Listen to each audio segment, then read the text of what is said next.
Hey everyone, good morning, good afternoon, and good evening to where in the world. This is Viper Strike 95 Flight Sim. Today, guys, we're here back at Gallup, New Mexico today, as we're doing leg 11 of our trip. Yes, we only got 4 more legs left to go on this journey. It's pretty crazy to think about it.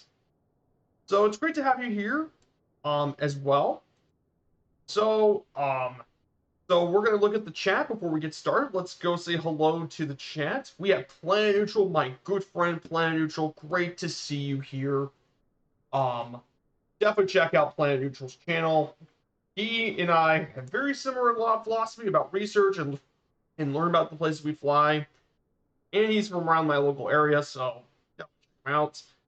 Devil Dude, great to see you. You were at FS Weekend today yesterday, which was awesome.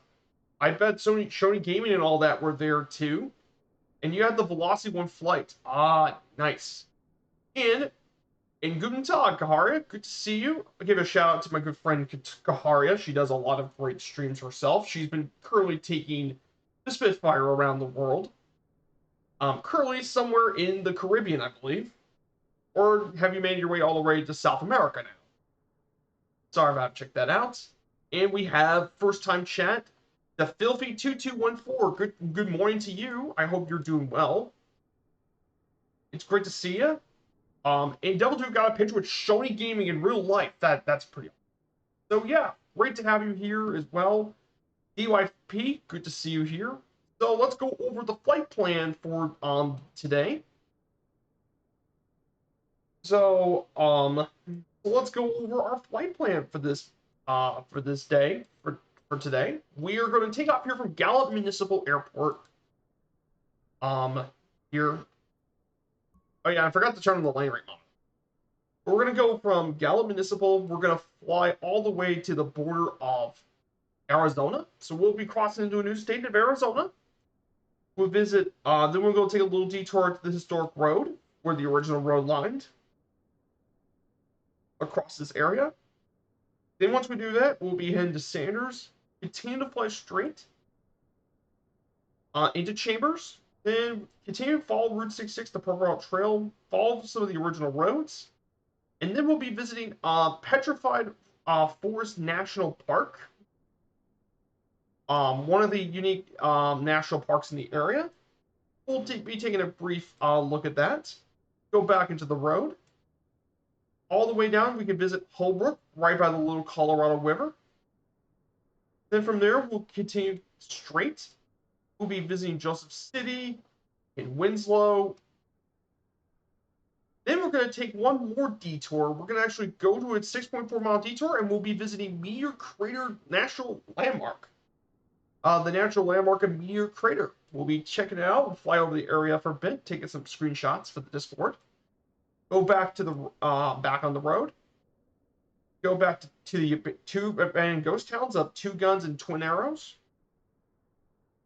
Then from there, we'll continue through Winona, go through Logan's Crossing into Flagstaff, Arizona. We'll be taking a look at a bit of Flagstaff, fly around downtown. We got the Lowell Observatory and Northern Arizona University, and then we'll stop here at Flagstaff Pulliam Airport. So yeah, we're gonna have quite a bit of things to do for today's flight. So so yeah, let me go ahead and just get the snap size decreased, put back up here. And the plane we're taking for today, it is a very classic plane, but it's a plane perfectly suited for these bush kind of G8 flights, and that's the good old Savage Cub. I know with the Kitfox and the Zenith and all those other really solid bush planes coming out in the sim, I think people forget about the little Zlin Savage Cub. But this thing is still a very capable bush plane. Um, the Slim Super Cub is based off of the Piper Super Cub. This is their own Slim's own version of it. But this bush plane, um, the one it's based off is the Piper Super Cub, which over 10,000 been built.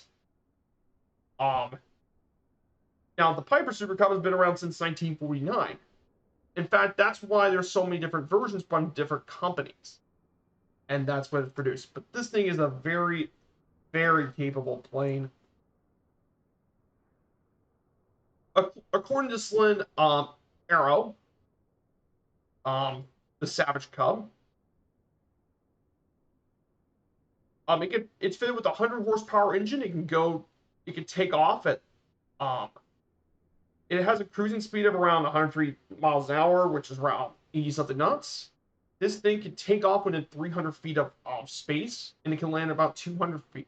But the Savage Cub is an absolutely very capable plane. And for many, it's one of the first bush planes you get to fly with, because on your if you ever do the Yosemite bush trip, and that's why I'm very experienced with the Savage. Good to see you, Viper NB. Good to see you, my friend. Another Viper has joined the chat. So yeah. So what do I like about the Savage Cub? Well, the Savage Cub is really simple. You don't have to worry about fancy avionics. You don't have to worry about that. So basically, it's just you and the plane. Really nice and simple. You can't go wrong with the good old Savage Cub. So let's go ahead and get this plane going. Thankfully, this is really, really easy.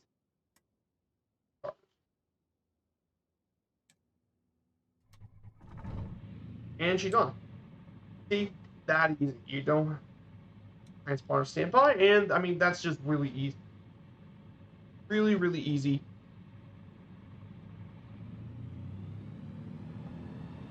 Yeah, really easy to start off. You don't have to worry about anything. You just get this thing nice and started. That's why I like flying this plane in general. So yeah, this means there's no autopilot on this thing like the X Cub. So it's all manual flying. But the thing is, I like planes like this that are nice, simple, easy to understand. Hey, Airlock Doc, great to see you, my friend. How you been doing, Airlock? So, I want to tell you this as well. Before we get taken off, I wanted to actually say a massive thank you for the entire community. The past couple days have been absolutely insane. Thanks to the support of a couple of content crews like Floxtrot and Plan and God Command. Thanks to their help and Scruffy Tam, I'm now over 500 followers. That's right, I broke the 500 follower mark. My end of the year goal has now been reached. That is absolutely insane. So massive shout out to the community as well. So yeah, I can't believe 500 followers. That's awesome. So let me go ahead and get the music back up. We're gonna go ahead and do some stall takeoff. Okay. 20, 30, 40. And we're off. Yeah, we're off.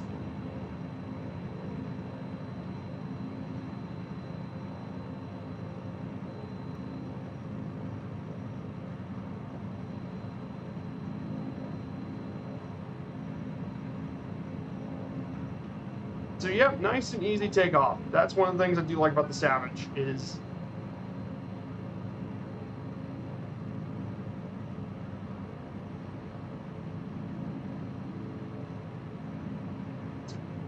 just got it. That's nuts. I know. It is nuts. Here's the thing. When I started the year back in when I did my J52 stream, I was at 196 followers. In 1 year, I went above almost 300 plus. Pretty insane amount of new followers. I am so happy to finally get this. The only reason I'm not happier, though, I know I don't like to talk about personal information, but yesterday was a very emotional moment for me. Both the happy with this, getting the 500 followers, but also I'm kind of sad a bit because it happened the same day my grandmother passed away. So I've been trying to handle it the best I can. It's rough losing the people you love. especially my grandmother. So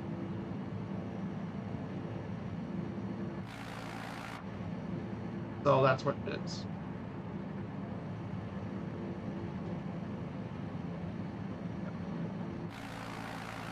We're gonna get back. We're gonna decrease the throttle and get back on course.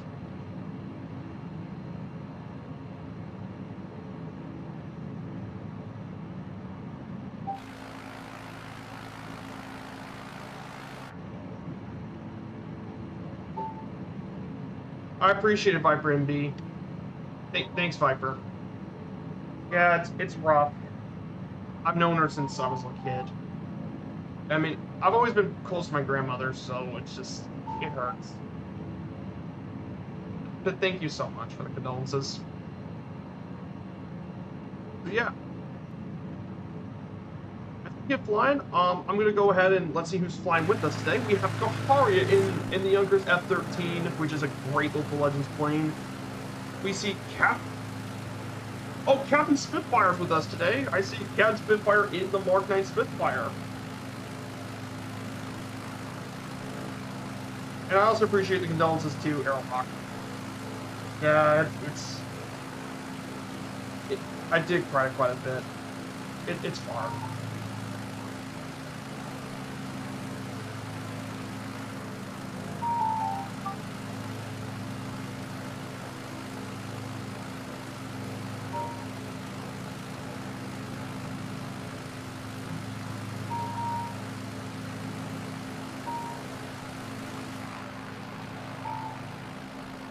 We have Spitfire, Kaharia. Okay.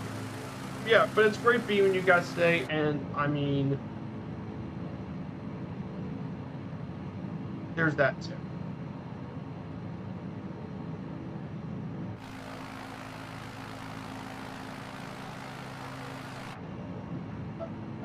Come down a little more.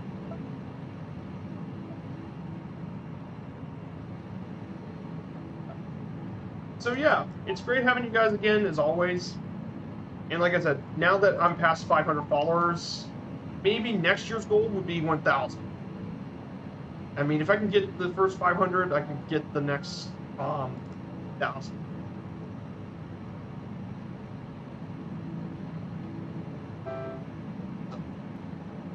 That's kind of how I'm going to be approaching it. So by the way, guys, we're doing group flights. These are group flights for the Firefly Air virtual airline. Howdy, howdy, Infidel Fireman. Great to see you. But you know the growth is exponential. Oh yeah, I definitely think it's going to be exponential too. But we're doing this for the folks at Firefly Air. Love you. I appreciate Devil Dude. Really do appreciate it. So, we're doing this for the virtual airline service of Firefly Air. As well. The virtual airline of the two-term community, we're doing it based on the program, FS Hub program. Completely free, and even Xbox players can get involved with the virtual airline. It's just a couple of easy steps. Get lane rate monitor. You sign up for your application at FS Hub, which is completely free, by the way. You don't have to pay anything for it. Once you create your free account, submit to your thing, download the lane rate monitor, and then for now, you need to download either MSFS, FSGI-PC, or X-Plane, depending on what program you're going to be flying in your simulator.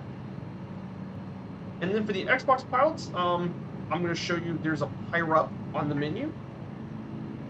And this is your manual PIRUP. This is where you submit your flight number, your aircraft, departure and arrival, ICAOs, and more. So pretty simple. In fact, there's already a request for us. Here it is. Our primer, Uncle B Simming, I believe. If you look at his PIRUP report, let's look at his PIRUP. We sent a PIRUP from Bristol to Dublin. He did a company route. In the King Air, and he did all that. So that looks pretty decent, and I'm going to approve that. Plain simple. And he's on Xbox, so obviously, there's a, hey, ex-Naruto fan, good to see you first time in chat. What is this? This is Microsoft Flight Simulator. We're doing US Route 66 for the virtual airline Firefly Air. I'm taking the Savage Cub. We just took off here from Gallup, New Mexico, and we're going to be heading our way to Flagstaff, Arizona. So it's great to see you here. Great to see a new face as always. And this is a group flight, by the way. We have Captain Spitfire Kaharia, so we're doing a group flight. The thing I was showing was the virtual airline service of Firefly Air. Is this free? The virtual airline's free, but the simulator is not free. Though standard, you can get this on Game Pass for $1 if you have a Microsoft account and subscribe to Game Pass. You can get the standard edition of MSFS for $1, as long as you pay for the subscription. Good to see you. But the virtual airline is free, by the way. Hey, great to see you, Captain Rash. Let me give Captain Rash a shout out. It's great to see you, my friend, as always. Definitely go check out my great friend Captain Rash. He makes some. Wait, is this virtual airline kind of like your career mode? You could say it's your career mode, Viper NB, but the virtual airline is you can do whatever you want. Basically, your thing is you can fly whenever you want, what you want, at when you want. So basically, you can fly any plane, you can fly nearly anywhere you want, and you can do whatever time frame you want. So it's completely free. It's not like Skypark. In the future, we're going to do more with the program to allow us to spin XP.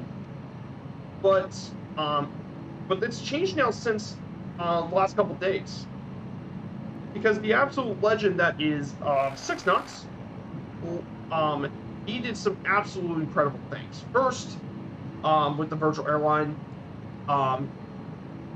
basically, you can generate XP whenever you are flying. Basically, every 100 nautical miles is 10 XP.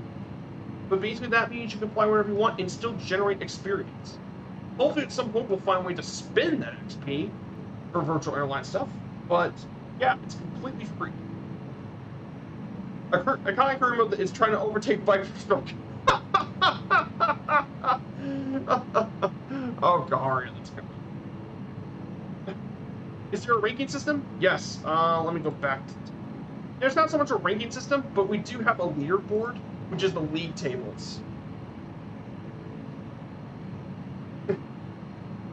Turn down the music a little bit. But yes, we do have a bit of a leagues. We're currently going after 1 million XP to get a new hub in the US somewhere. I can't tell you which of the hubs we're going to pick. That's up to Murph. That's up to us to vote, but here's the leagues on Viper's Premiership. Despite the league named after me, I'm not the first one. Gang Command has a monstrous amount of XP. Then we have League 1, the Dirty Dozen, Field of Dreams. Think of it as like relegation for association football. Think of it like that. And we have the Bomb Conference, the SCOTA. The SCOTA Conference. You see me, Tim? Yeah, I see you, Tim.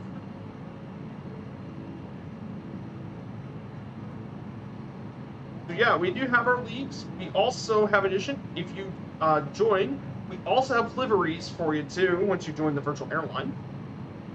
And Gibbo's reworked this website a bit, but he's actually done some really cool things. You can now filter your type, your category on the website. It's at the Two-Tone Murphy website.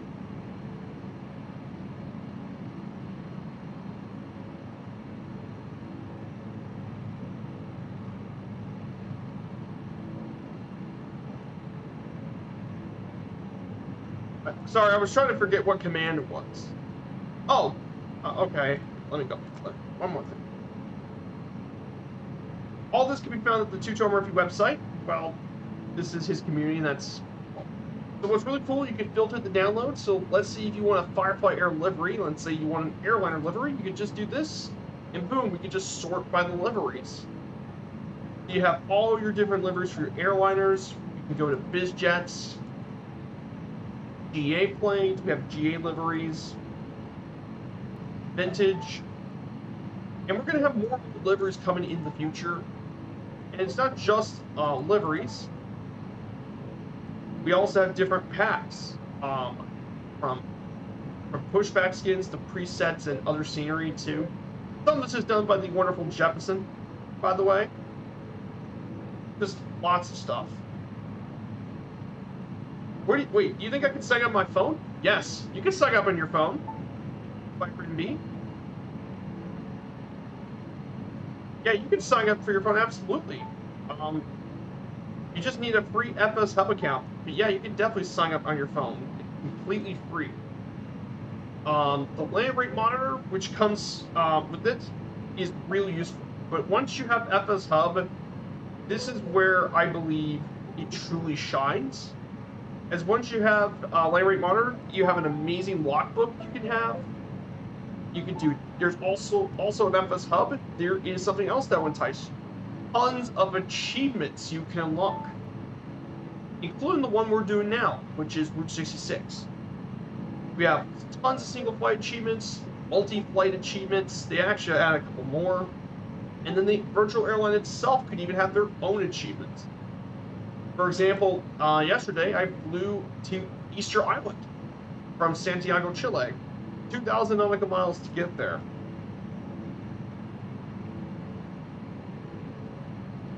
Yeah, it just shows you at least about the little bit you can do. You can even launch a browser. So what does FS Hub does? Okay, let me get back to FS Hub. So this is a free cloud service that provides virtual pilot and airline flight tracking, monitoring, and all that. Some of these features include detailed flight reports, GPS tracking, pilot profiles. You do have virtual airlines, achievements. Currently uses FS Hub, but it currently uses FS UIPC and land rate monitor. But in the future, it's going to be going on SimConnect, which is going to be much more useful. And if you go about the About page, you can see in greater detail, like your different flight reports, profiles, GPS tracking, achievements, and more. So yeah, lots of stuff. Yeah, you're fine. You're on PC. Yeah, you should be good. But in fact, it works fine even on Xbox. You Xbox people are more than happy to join. Yeah. And it's more stable. Absolutely. So let's go ahead and talk about the slideshow. Yeah, it's going to be much more stable. That's going to come in the future. I think, in fact, I think he meant, Bob Allen is, I think he mentioned it on his notes that he's going to bring it within 2 months. So this here is Route 66. For all you guys who are here for the first time, this is what I do for every stream. And these are all the notes I've been doing. I've done 300 slides for all the routes, so let's talk about what is in Arizona. So you see, Arizona was a major part. Route 66 went through quite a bit of Arizona, all the way from 1926 to 1985. It covered nearly 385 miles throughout the state of Arizona, and it started in Niles, California, through Kingman and Sligman, through the Mexico state line. However, I-40 really hurts on Route 66 here in Arizona, and with some of the towns becoming ghost towns. And we're going to be visiting 2 of these today. US 66 throughout Arizona was one of the main transcontinental highways, and it was went through Peach Springs to Sligman, then between it near Lupton as well. And we get to visit through Flagstaff, Winslow, and Holbrook. So just a bit of a brief interview of that. I don't want to go too deep in detail.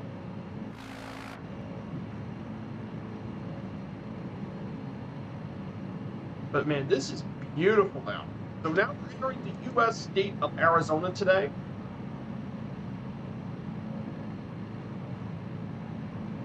So we're in Arizona as well.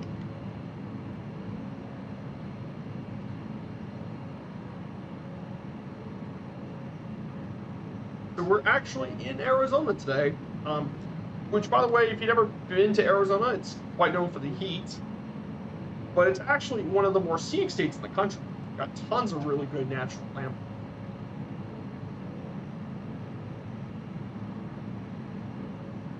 yeah, but it's great having you all here as well. So yeah, I hope you guys enjoy Firefly Air. If you guys are interested, for the final time, I'm going to go ahead and do the command. So you guys can feel free to join us in the airline. Absolutely. Let me check for something else.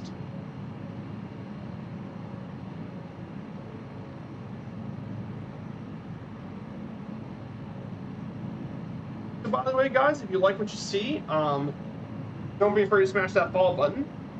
And of course, once you are interested, I do have a Discord of my own you guys definitely want to check out as well. I do have a Discord as well.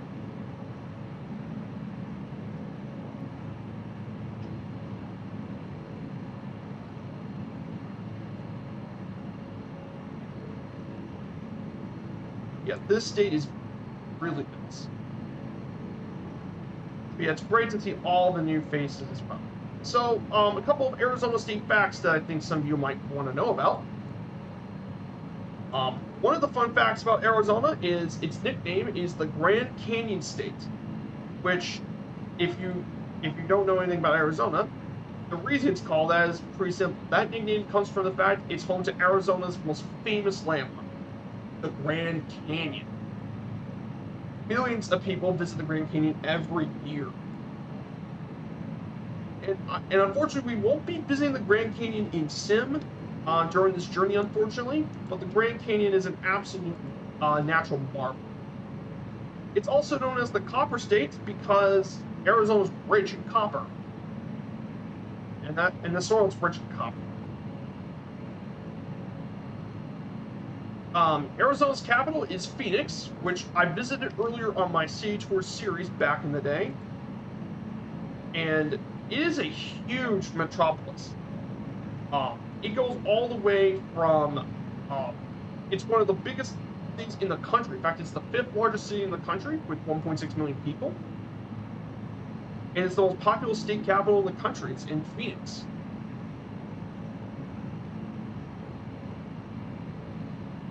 Outside of the Grand Canyon, there's other really cool destinations here in Arizona. There's also Monument Valley, which is in the northwest portion of the state, is Monument Valley, which is right in the north. Just beyond the Grand Canyon is Monument Valley, which is another really stunning area here in Arizona. You can visit the Petrified Forest, which is where we're going to be visiting here earlier. And we're going to visit Flagstaff, too.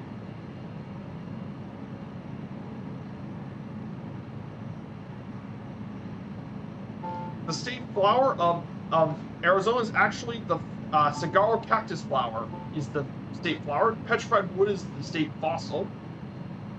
And the state gemstone is turquoise. So some pretty interesting stuff about Arizona.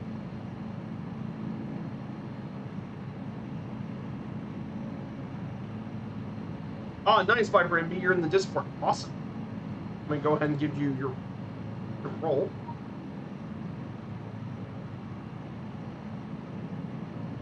Good to see you. But yeah, we have lots of really cool stuff coming up as well.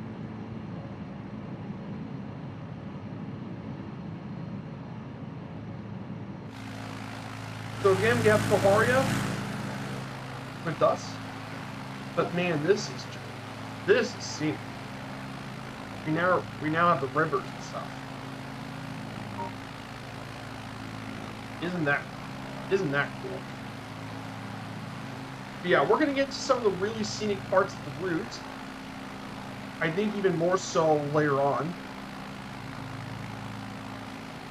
Yeah. So I want to ask you guys in the chat, well, in the lurkers too. I hope you guys are having a great weekend so far. I know my weekend has not exactly been the best, but I hope your weekend has been quite a happy one for you guys.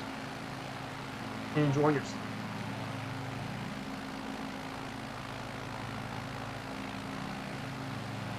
And I might have to start planning on a new Flight Sim series as well. I'm gonna have to do something new after Route 66. I might be doing my own series probably soon. Maybe something with sports. Maybe do a mix between GA and an airliner one. But it'll be maybe it'll be about a worldwide sports one for each of the countries. So we'd be visiting each country about it. Like for example, baseball for the United States. Maybe I do baseball and visit from Boston to DC, Boston to Baltimore, something like that, for example. Or association football. We go from Edinburgh to London and visit like Liverpool and all that, and visit some of the great learn more about association football. Or we could go to Australia to talk about Australian rules football, from Sydney to Melbourne. Something like that. That would probably be a really cool idea for a new series as well. I think that would be great. Sports is definitely one of my things I know a lot about. And I think with my knack of history, that would be really cool. And plus, it's something different that I think no one else has done. Hey, Sergeant Staff, great to see you, my friend. Thanks so much. I appreciate it, my friend. Definitely check out Sergeant Staff's channel as well. Another good longtime friend of mine in the chat. Thanks so much, Sergeant Staff, for coming. Yeah, I'm happy about it as well. Hopefully, my next step is to get the additional 1,000. So, So now we're going over to Sanders, Arizona. So this census designated place was originally named from C.W. Sanders or Art Sanders. One of these two people were part of the town. The railroad station was named Cheeto, and it was surrounded by two chapters of the Navajo Nation: the Nahana Dizili, which is north, and the Hoke. These two are Navajo chapters that are around the town. So definitely keep it that. And of course, there's one more shout out, and that is to Two-Tone Murphy's community. I mean, he has been Murphy and his community have been super helpful for this whole thing. So thank you guys so much for the 500. I guess maybe I'm hoping to do something since I got 500. I need to do something special to celebrate the 500 plus followers. So I'm probably gonna wait until the new the new hub opens up for the new U.S. hub. So I'm gonna wait for that after it's voted, and maybe do some flights out of that. Maybe take the 737 out there. That would be really cool. Hey, Dougal McTavish, great to see you, my friend. Great to have you, Dougal, as well. I'm doing well. I'm feeling better now since, well, my grandmother passed away yesterday. So I'm doing better now, Dougal. So let's go ahead and check it out. We're in beautiful Arizona today. We're going to head our way over to Flagstaff as well. And with us, we have the amazing Kaharia, who's another fantastic guy as well. No worries, Sergeant Staff and Dougal. Don't worry about it too much. Like, she did suffer a stroke and all that, so she rested for a couple days. So the way she wanted to, but I'll get through just fine. It's rough.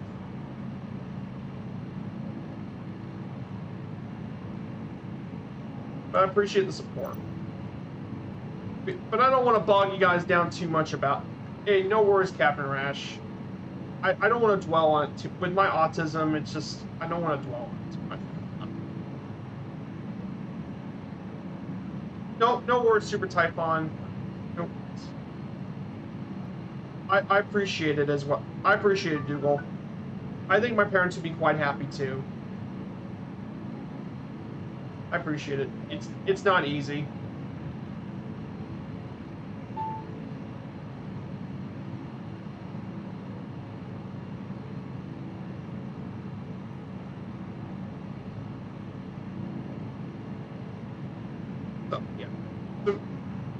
enough dwelling on that. I don't want to dwell on it too much. But now we're heading to Chambers. We're going to be, let's see the next. So we're going to be going over Chambers next.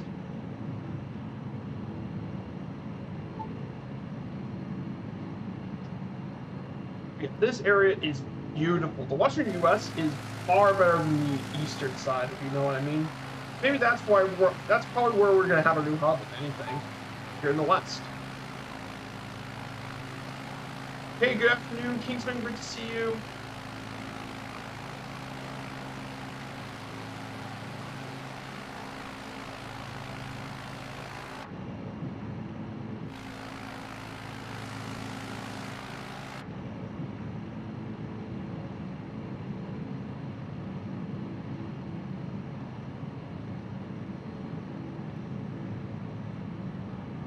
So, researching your next shipwreck, says Sergeant Staff. Oh, cool.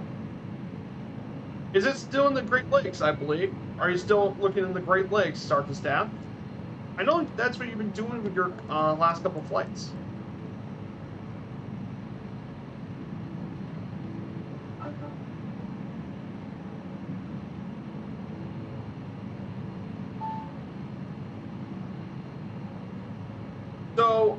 So a couple things that are going on for MSFS News.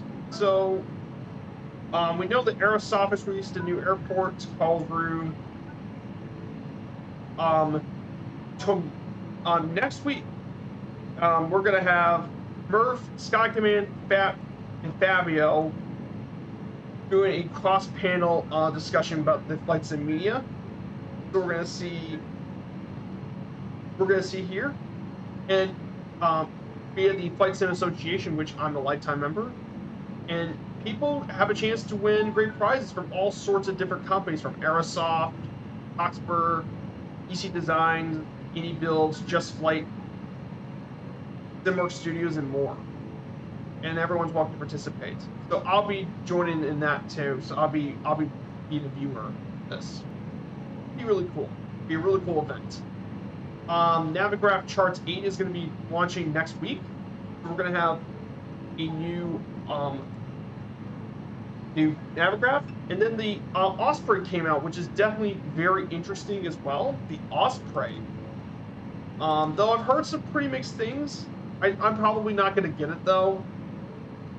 I don't think I'm going to be flying that too much.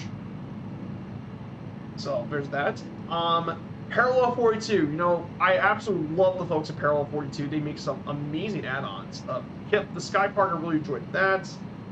I absolutely adore their kit box. That's one of my absolute favorites. Well, and then they also came out with the camp out, which was one of the most unique sceneries we've gotten. But I think they're going to come with something probably even better than camp outs. Hey, and oh, Bravo Hotel has just followed the channel. Bravo Hotel, thank you so much. Welcome to the Vipers. Welcome to the Snake Pit. Good to see you. I hope you're doing well. It's doing well. So we're doing Route 66. We're flying our way from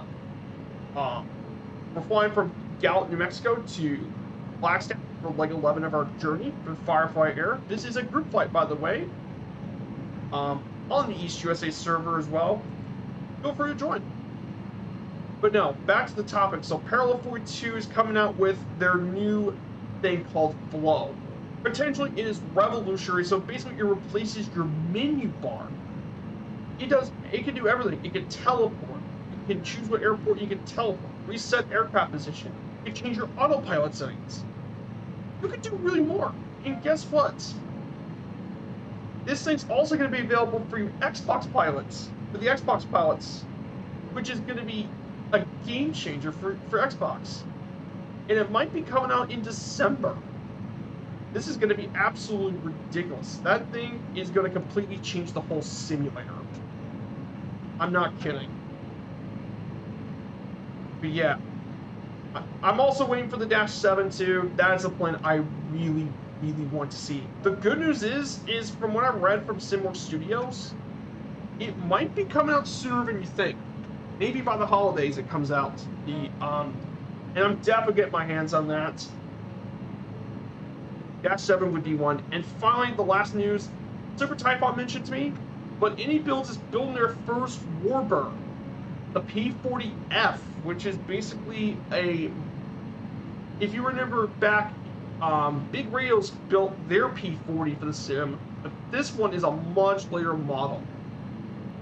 But that one was earlier with an Alice engine. But this thing coming out is a Merlin-powered P-40 Warhawk.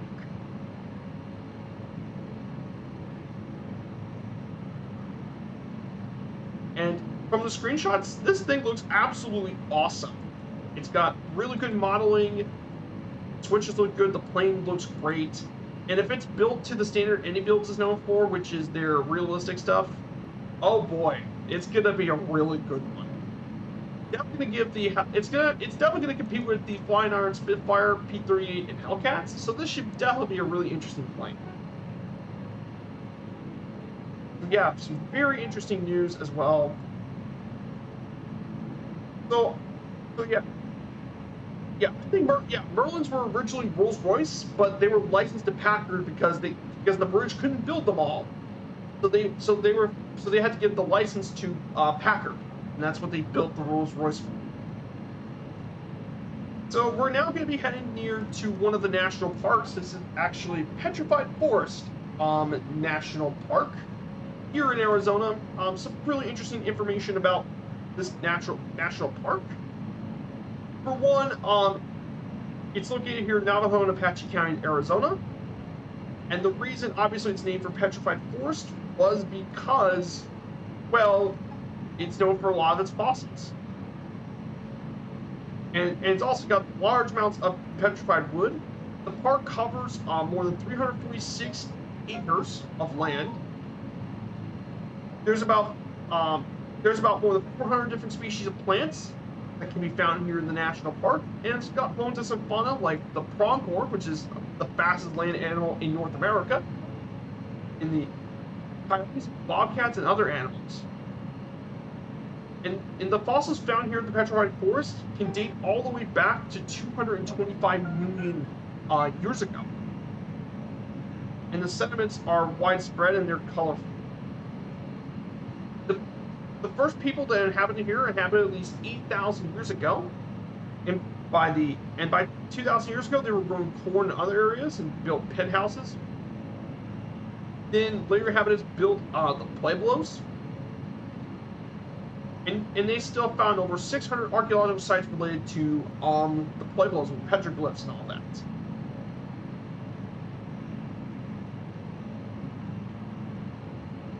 Definitely, it's very rich in a lot of fauna, flora, and all that.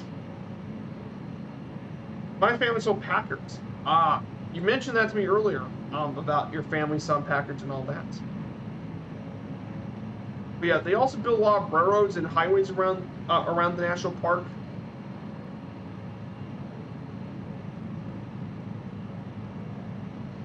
Now, the park actually goes further south. The Petrified National Park goes further south. We're only going to get to the basics of it.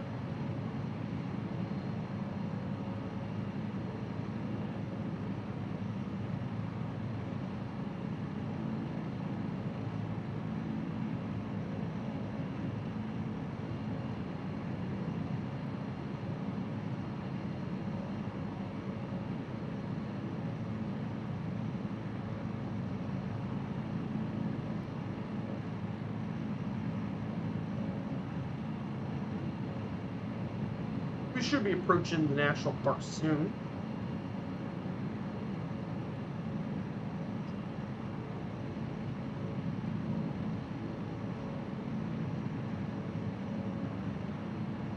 I actually decided to make an extension to the route. We're going to go ahead and take a bit of a longer detour into the Petrified Forest. And we're going to check out the scenery. We don't usually get to see much scenery. I mean, you know, it's flat. Oh my goodness, guys, like 26 viewers, that is awesome. Love the support. That's been a big. But yeah, super happy to be here today with all the falls and stuff. Let's go ahead and put this back in exterior. But yeah, the landscape is just stunning here in Arizona.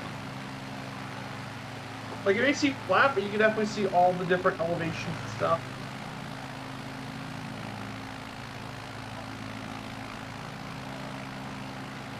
Yeah, thank you guys so much for coming here as well. How are you? Hey, CatBat9! Good to see you, my friend. Give you a huge shout out to CatBat9. Again, another member of the Two-Tone Murder community, another great friend of mine as well.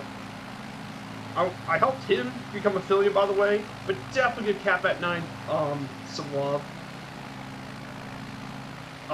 Definitely a great content creator as well.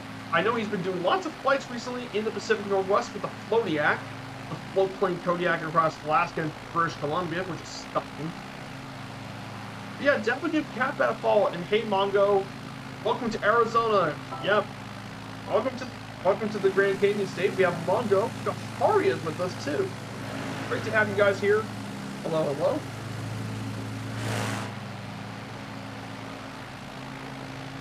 But yeah, it's this area is definitely very nice.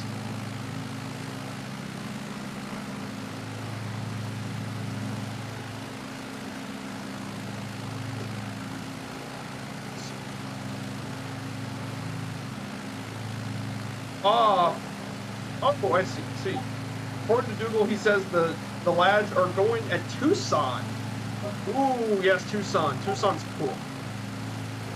For guys that don't know about Tucson, it's home to the Sonora Dog on the University of Arizona. But the thing that Tucson's pretty famous around here for flight simulators is Davis-Monthan Air Force Base.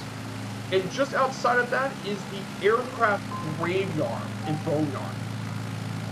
And basically, for guys that don't know what that is, basically, this is where they take old planes that previously aren't in service anymore, and they use it as a storage area.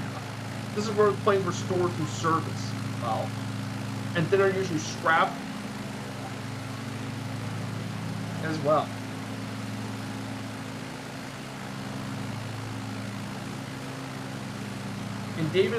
And David Monthan's home to one of the largest boneyards.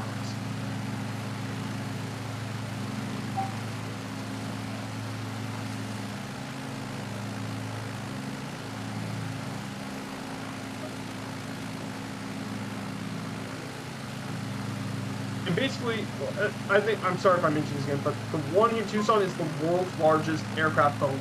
Oh, that's what I wanted. Yeah, the boneyard's really well done in the center. It's actually a Sobo landmark as well, so it's done really, really well. Yeah, you're going to be visiting Tucson. You're going to go up to Phoenix, Arizona, I believe. Then I think you guys are going to fly through Sedona, because there's the Red Rock Park in Sedona. Beautiful. Flagstaff into the Grand Canyon. Great area. Yeah, we're in the Petrified Forest National Park, and look at this. Oh, look at this. This is just stunning. That looks fantastic. Don't you guys agree? Very, very nice.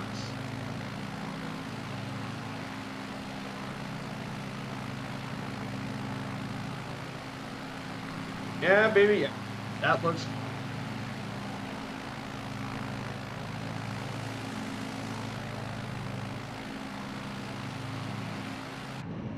I see CatBat9 with us, so let me go ahead and take a picture with the Discord. Man, this area is just stunning. So guys, I really do appreciate you all coming by. Go ahead and turn back the name tags. I usually post these pictures in the Discord as well. So this is Pintado Point in the Painted Desert Inn. I'm going to turn a little to the right. This area is just so beautiful. And I decided to actually extend our detour because we're going to visit a little bit more Petrified Forest National Park. I decided that we should visit a bit more of this area. But it's a really beautiful area.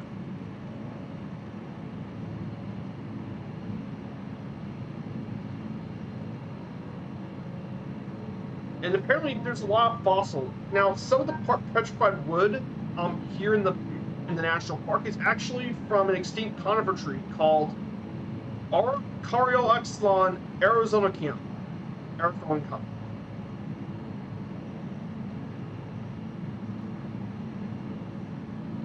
But in fact, this area is one of the richest late Triassic fossil deposits in the world. Over 200 different fossil plant taxa have been found here at the national park. They also found some animals as well, like fossil vertebrates as well from some early theropod dinosaurs and more.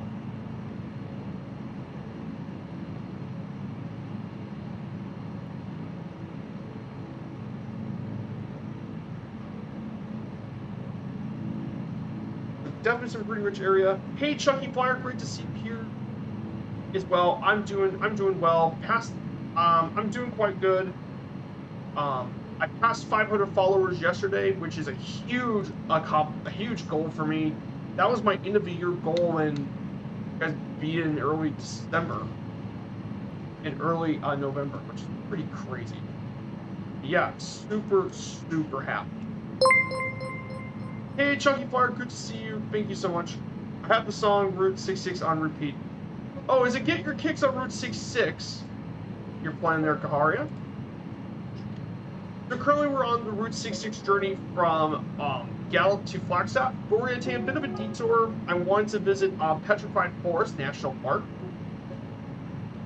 I mean, I definitely love visiting our national parks. And I agree with you, Dougal. Arizona's done so well in this stuff.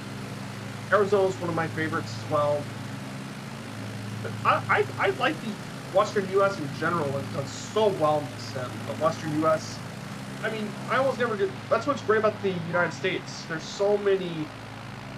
Oh, there's Goof in the M346. I don't have that plane, unfortunately. We have Catbat with us. We have Mongo and Kahari. But man, this is nice. I'm gonna go check out my fuel, see how much I've left. Okay, 72%. I think we can get the rest of the way. I'm gonna go ahead and drop down a little bit. We're not going to do any bush landings, but I want to get a little closer to our scenery. Just a little closer to the ground. But man, I only flew from middle to east US. Devil Dude, it's absolutely worth it to fly in the west. The western US is where it's at in the country in terms of natural scenery, is the western United States. I mean, Grand Canyon, Yellowstone, Grand Teton, you have the Cascades, you have Red Rock Park, Monument Valley, Glen Canyon, Bryce Canyon, the Rockies, Lake Tahoe, Yosemite National Park. It is absolutely amazing. Maybe that's why Murph wants to pick the Western U.S., and I completely understand such an interesting region to fly.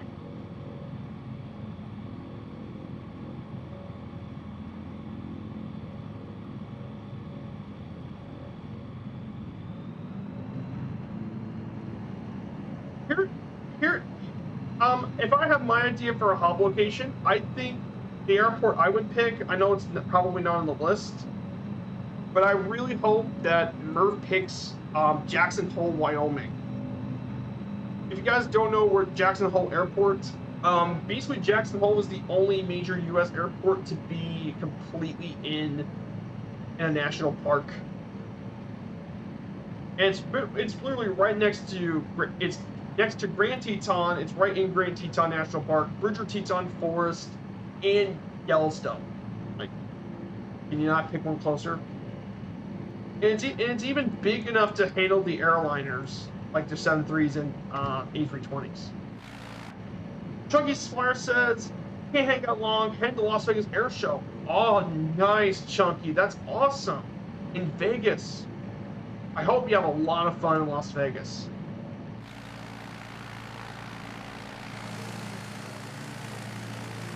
I hope you have a ton of fun in Las Vegas, my friend. Oh yeah, I like Sedona. Yeah, Sedona's really nice done too. Like Arizona in general has been modeled so well. It's crazy. Man, this.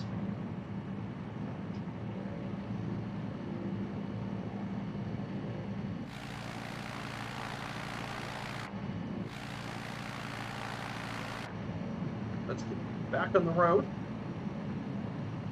Let's get back onto the road, shall we? Yeah, this was Petrified Forest National Park. Definitely a very stunning area as well. Very beautiful. You live in Vegas. That's cool. I really want to visit Las Vegas at some point in my life. I know I can fly from Louisville to Vegas. I mean, I could.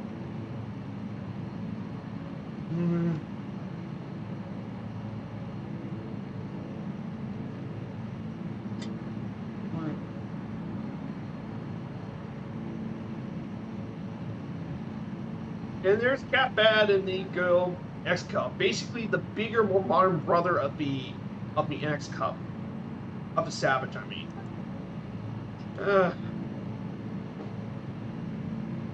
Much favors to the Cat Bads. Oh, you Cat Bad and Cat Bad. Cat Bad Cat's doing well. Yes, we must wait to the cat.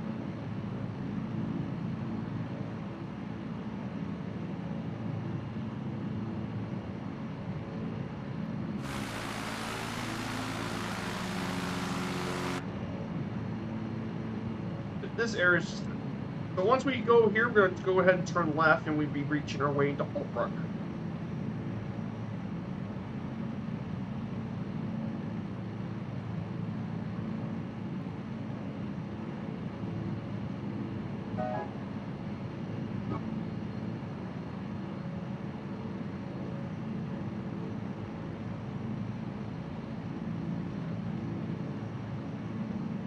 Hey, Charles Farmer, good to see you. Yes, I'm on East USA. I double checked. There's Goofier in the Palace PC-21 from Iris. I'm interested in getting that PC-21 at some point. I'm just gonna have to wait and see.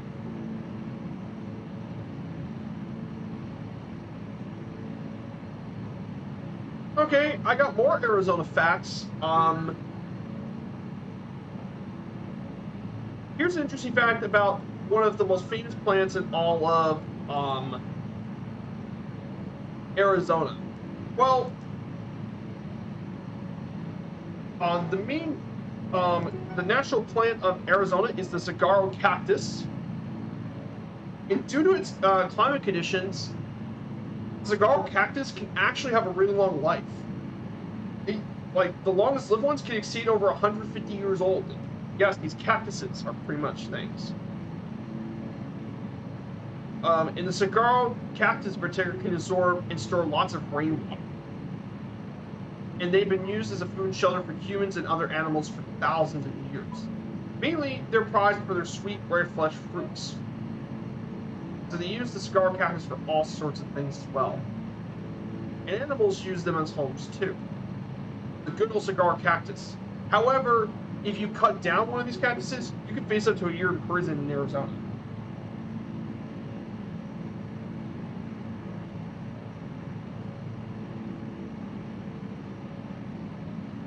Here's another Grand Canyon fact.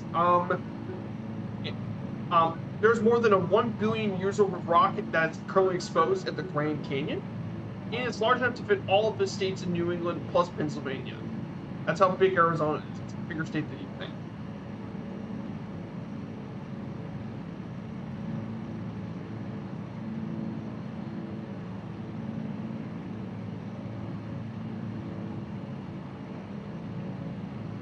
Beware, there's a viper in the bush. Hey, good to see you, Joey Bello. Definitely check it. Oh yeah, the Joshua Tree. Actually, I think we're visiting Joshua Tree National Park later on our journey, Chunky. On the route. And yeah, I'll definitely talk about the Joshua Tree. But check out Joey Bolo and our good friend the channel as well. Yes, I reached 500, Joey, so I'm very, very happy about this. Of course, Joey Bello, you should. Well, there are vipers in Arizona. More specifically, 13 different species of rattlesnakes you need to be worried about here in Arizona. Maybe that's why the baseball team's named the Diamondbacks.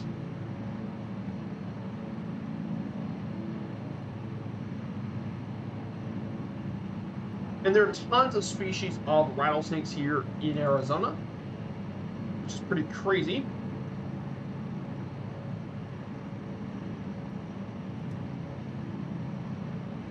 The most common is the Mojave rattlesnake, but the longest is the western diamondback rattlesnake, the longest species. However, and it's also considered to be the most deadly in the entire state to worry about. So be careful about the western diamondback. There's also the sidewinder as well, which is unique for its weird sidewinding motion. That's how they move. There's all sorts of rattlesnake species you need to be worried about. So, Joey Bolo, you were right. There are vipers to worry about, but not the rattlesnakes. Okay, guys, we should be visiting Holbrook next. So Holbrook was founded back in 1881 or 1882 when the railroad was built, the Atlantic Pacific Railroad. It was named after its first chief engineer, Henry Randolph Holbrook. It is the county seat of Navajo County, Arizona. It was originally known as a cow town, and it was the site of a famous shootout in 1887. Of course, it was very famous for its huge meteor crater, and that is where we're going to be visiting pretty soon.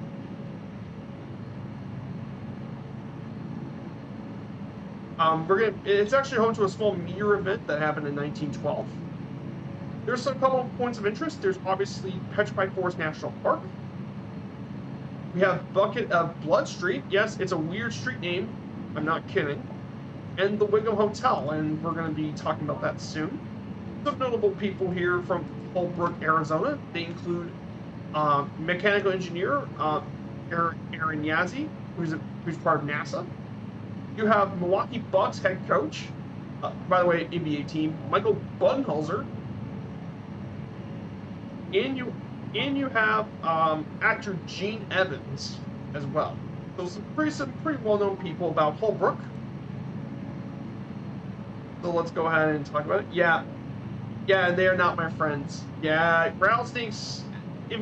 Here's a tip: the thing about rattlesnakes is when they do their tail, they're trying to warn you that if you get too close, they'll strike. So just back off when you see a rattlesnake doing the hiss. Just back off. 90% of rattlesnake bites involve alcohol and homemade beer. Yeah, leave them alone, and they'll leave you alone. Exactly. That's why they have that tail for that reason, to warn off predators. Oh, saguaro.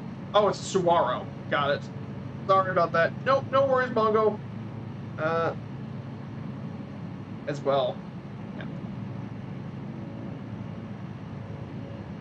In addition to the Arizona Diamondbacks baseball team, Arizona's home to quite a few other Major League sports teams as well. First off, they actually have an NBA team. They're actually Arizona's original pro sports team, the Phoenix Suns. Very famous for having players such as Steve Nash, Amar Stoudemire, and Devin Booker, and a couple other good Suns legends. They also, ironically, have an NHL team. Yes, Arizona would be the last place you would think to have a hockey team. The Arizona Coyotes, though they're facing a lot of issues currently with fan attendance. And obviously the Diamondbacks are the state's most successful team with a World Series championship. So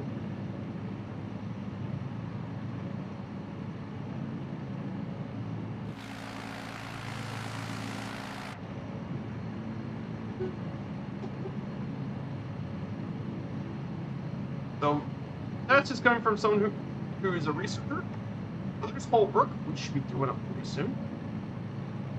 Now, one of the places we can find here in Holbrook is these things called the Wigwam hotels. Now, they were built all over the United States during the 30s and 40s, and they were very distinct landmarks. And 2 of the 3 surviving motels are actually located here in Arizona, particularly in Holbrook. Now, some information. They were originally developed by Frank A. Redford when he saw around a museum shop that he built. He did it and put it as a hotel. And 7 of them were built across the country. the one we're talking about here is the one here in Holbrook, number 6.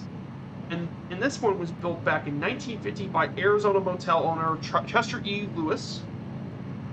And the plans for it were originally based on the original. And he actually purchased the rights to Redford's design and the name. Now, the motel complex was arranged with 15 wigwams on 3 sides and a main office on the 4th. And there are units from 1 to 16. Base diameter is 14 feet, each with a 30-foot height, with a small bathroom with a sink, toilet, shower. And the current hotel contains original restored hickory furniture, 2 double beds, satellite TV, and more. It was originally operated the motel until closing it in 1974. Then his sons and daughter renovated the motel and reopened it back in 1988. And the family still continues to run and maintain the motel.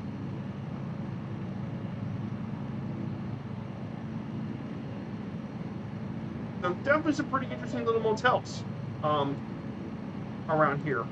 And that's kind of the purpose of my streams, is to actually let you guys know about the history of Route 66. There's Holbrook Municipal Airport, E14. We should be approaching Holbrook soon. So following along with us again, we have the park.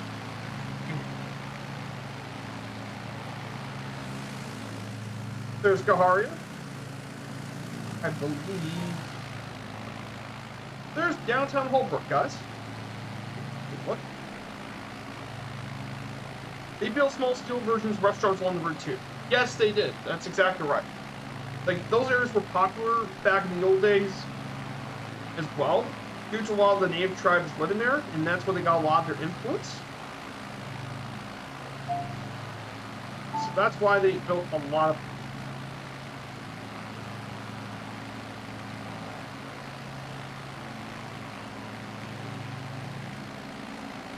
So, guys, we're only about 91 miles away. We're over halfway done with the trip from where we started earlier. Pretty great start. I'm really happy for all the support as well. This community has been so awesome as well. I really do appreciate everyone here. For the new follows, people in chat, I really do appreciate it. So yeah, this is Holbrook to our left.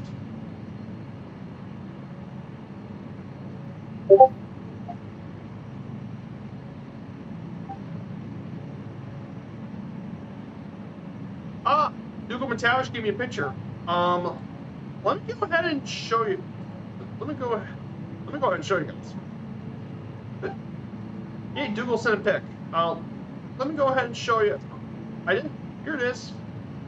So yeah, they built steel ones too. In this case, the steel one is actually in an RV, and this was your RV too, Dougal.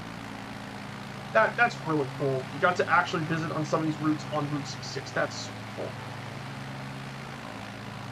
So yeah, that's awesome. Just wanted to show it out to the Twitch chat. That is so cool. That was awesome you found this picture, Dougal. Thank you so much, my friend.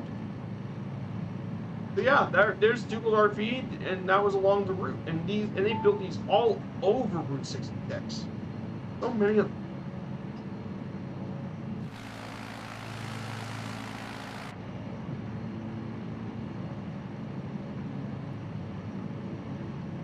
But yeah.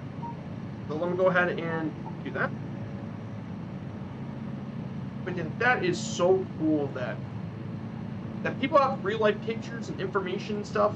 Like, I think that's what makes it so great too. Like, people are connected to the world. Yeah, 1995. By the way, 1995 was the year I was born. I was born in 1995.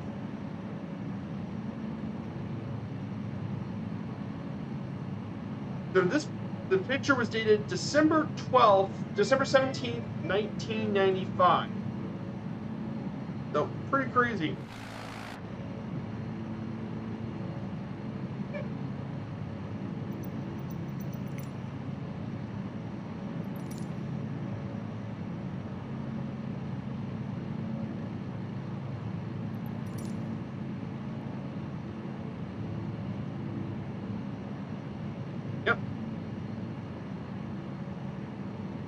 It does make you feel old. Yes, it makes me feel old too.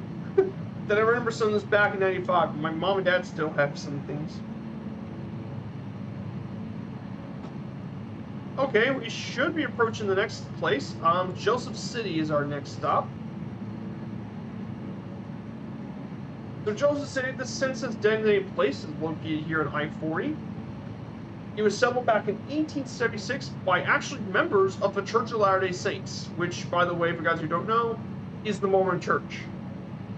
They were led by 73 pioneers, led by Captain William C.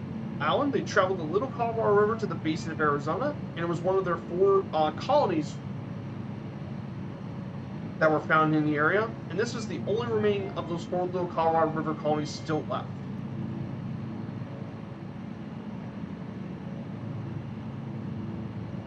And there's definitely some interesting stuff as well. They had to tame the Little Colorado River, and they had to build quite a few dams just to control the floods.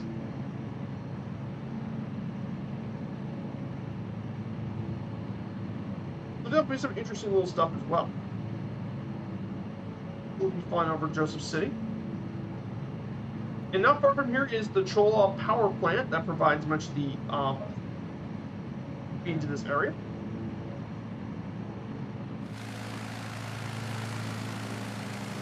Catbag, Gaharia are with me.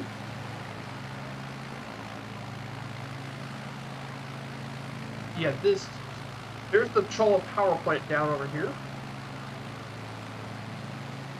A bit of information about this power plant. This is a 1.2 gigawatt coal power plant here near the city. The coal that came from the plant came mostly from McKinley Mine until 2009.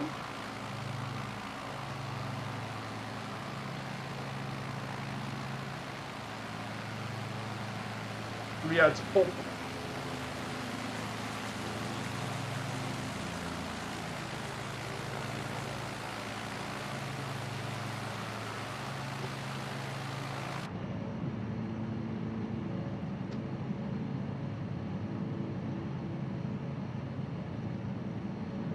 So yeah, it's great to be here as well. Hey, Kazaki Flyer. Okay, great to see you. I haven't seen you on my stream in a while, Kazaki. Guys, I know he has around 60 followers, but guys, I want you to go check out Kazaki6 and please give him a follow. I love a lot of Kazaki's streams. They're so informative, and I just really enjoy Kazaki's streams. They're nice and relaxing.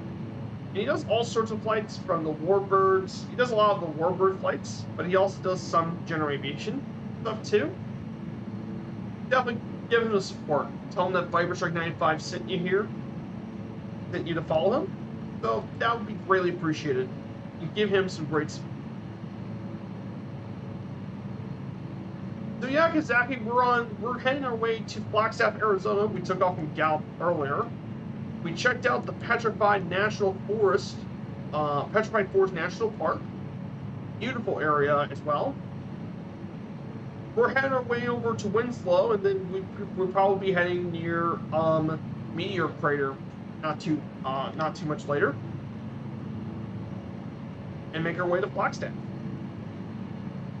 So yeah, great to see you, my friend. So a couple more Arizona facts. A lot of people don't really know about.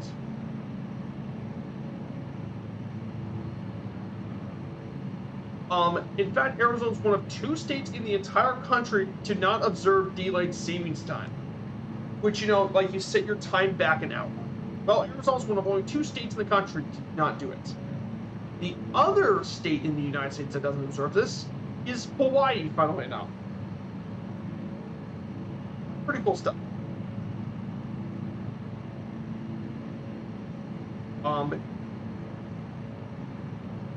Another Arizona fact is, I forgot, Arizona has one more professional sports team, the Arizona Cardinals. Now, the Cardinals are the longest continuous franchise in the NFL, dating back to 1898. Though they didn't always start in Arizona, they actually started back in Chicago, then they moved to St. Louis, and then they moved to Arizona back in the 80s. And they play in that really fancy stadium, State Farm Stadium. A couple of iconic classic films were filmed all were filmed in Arizona soil. Casablanca, Indiana Jones and the Temple of Doom, Planet of the Apes, Wayne's World, Star Wars: A New Hope, and Return of the Jedi were filmed either at all or part of Arizona soil. So Arizona is a great film location too for a lot of films.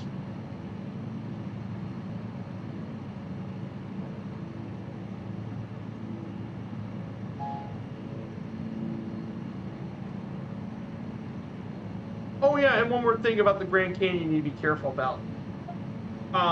The FAA was created as a result of an air crash in 1956 when two planes detoured over the Grand Canyon's airspace and collided directly over the canyon. So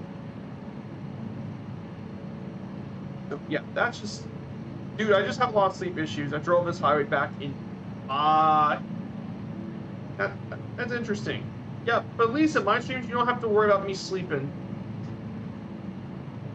This is obviously far faster than driving. And you get a much greater, and you have a much better view of over all the natural scenery here in this part of Arizona. So there you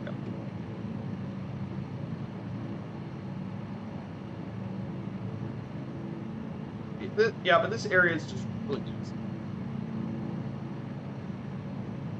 Dude, I just have a lot of sleep issues. But no, it's good. Like I said, it's good. So we're going to be approached Connie in a DC-7. Yeah, that's what it was. It was a Connie DC-7. They crashed over top of it. We also passed through the Jackrabbit Trading Post that was founded in 1949 on a former snake farm.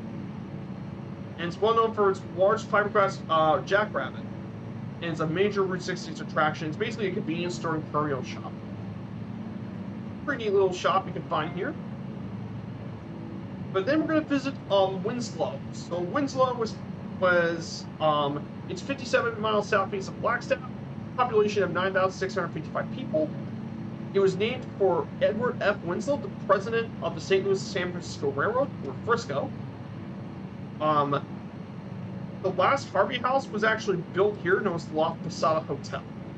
That was opened in 1930. Route 66 originally routed the city. However, I-40 bypassed it entirely. However, Winslow was most famous for in 1972 when the Eagles did a song with Jackson Browne, and he did the song "Take It Easy," which has the famous line "Standing on a corner in Winslow, Arizona," and it's now made it into a city landmark. Obviously, outside of La Posada Hotel, there's obviously Meteor Crater, which is nearby. The Painted Desert and National and Petrified Forest are around, and more. During the era of steam locomotives, this was a very important stop on the Atchison Topeka Santa Fe Railway. So, and some notable people include former U.S. Secretary of Army Brad Carson, the first Native American woman ever elected to Congress, Deb Haaland, gold medalist of the pole vault, Nick Heisong, former U.S. Attorney General under Richard Nixon, Richard Kleindienst, and Medal of Honor recipient J.R. Vargas. So yeah, some pretty famous people from Winslow. Oh, ATR. Yeah, I just saw that on my Twitter thing. Yeah, ATR crashed over Lake Victoria. I hope all the people made it all right. I mean, land in the water definitely is not fun as well. Then we have Stand in the Corner Park that was opened back in 1999, commemorating the song "Take It Easy," which was written by Jackson Browne and Glenn Frey. And it was reported by the Eagles. Features a two-story Trapicel mural by John Pugh on a flatbed truck and a bronze statue by Ron Adamson of Frey, who was standing in the corner with a guitar. You get a pretty well-known little park here on the route. Definitely get to take a picture of that on your way to the route.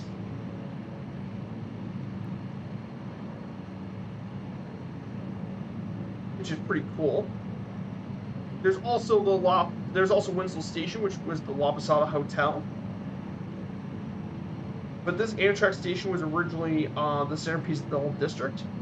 It was actually bought back in 1997 to save it and was restored as a historic motel and restaurant complex, and further restoration has still begun over these buildings. Yeah, that is a little bit about the information of Winslow. We should be approaching here soon. There's airport. Be a good way to catch up if you want to load in. But this area is just really nice.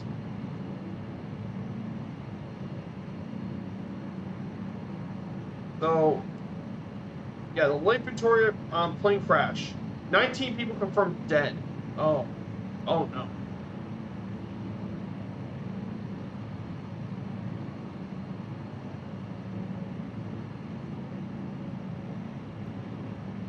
I don't think we know what caused the plane to crash.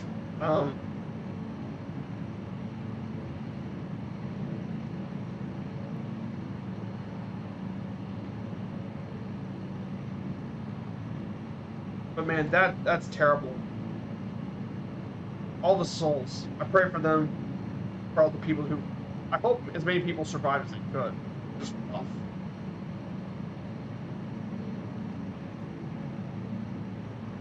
You think weather? Yeah, that part of Africa is kind of rainy, so I can understand probably bad weather. The rain. Yeah, that part of Africa gets some pretty good amount of rain. And I guess poor visibility, and that bad heavy rain caused some really poor visibility, and that's what ultimately crashed it.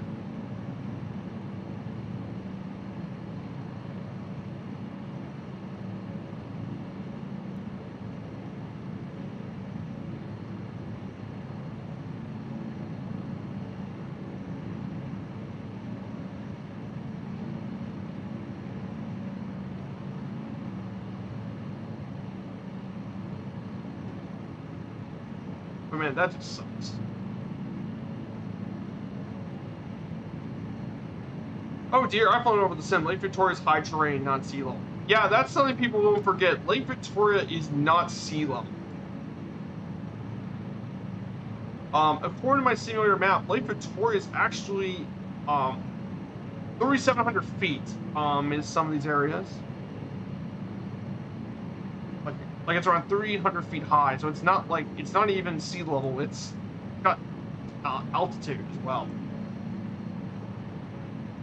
So that's kind of a different reason as well.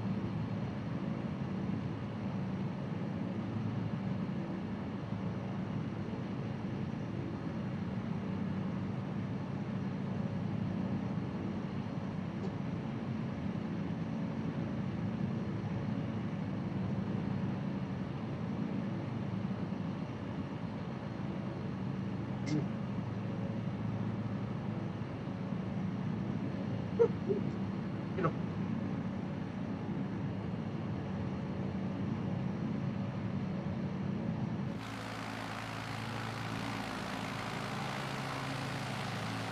But down here is Winslow, Arizona.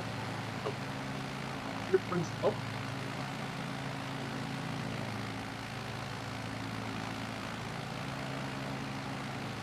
I've flown in the middle of high altitude. I couldn't see any land in any direction.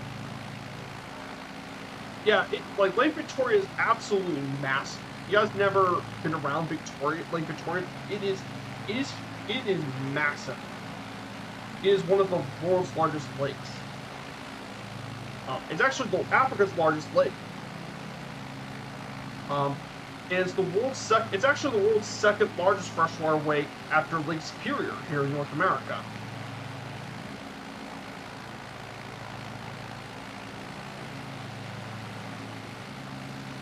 And historically, Lake Victoria has been rich in fish. However, that has changed with invasive species. You could blame the Nile perch for it.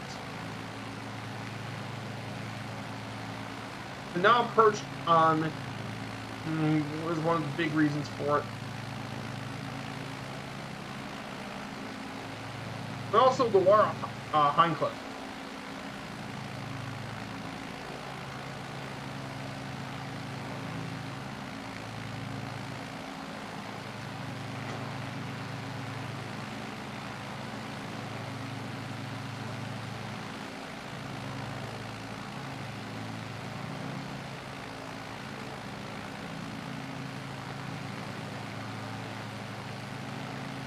On top of your special, it took us ferry 16 hours. Yeah. Yeah, don't fly over in a GA plane. That's Winslow. I do not recommend. Yeah, I still remember that Top Gear After special. That was still one of my favorite episodes they've done.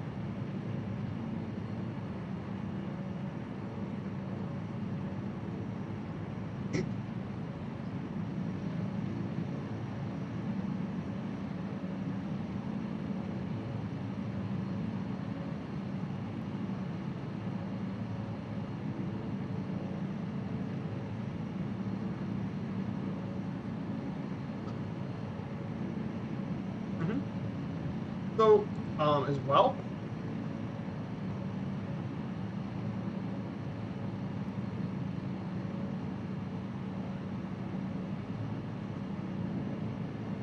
there's Winslow down below us. We should be getting up north. So now we're going to be heading to a very interesting waypoint. We should be getting there soon. This is the other massive waypoint we need to be visiting.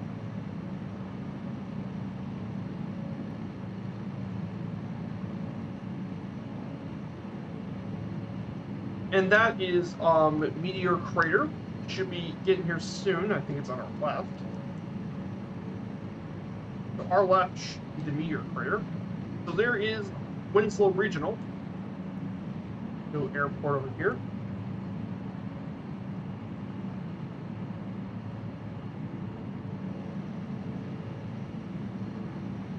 Maybe a float plane, but a land plane would be really challenging. Yeah, float plane, I don't think it's much of an issue with the float plane because you can always land in the water. But then again, because of how huge Lake Victoria is, it's not that easy.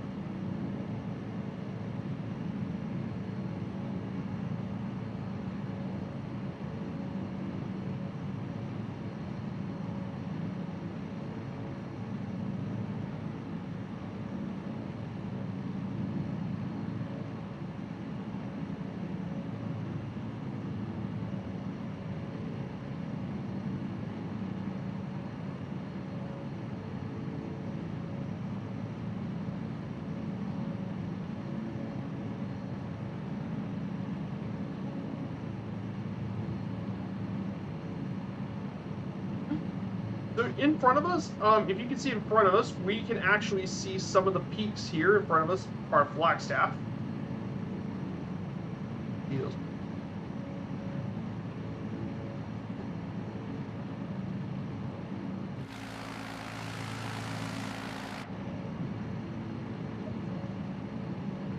As well, so we can definitely see that.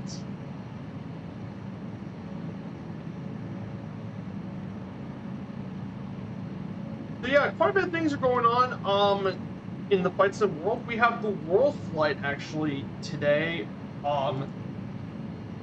which is part of SimFest. But this is the World Flight. This is the Bats and Cherry Flight. That's what they've been doing today. So they actually did a couple routes.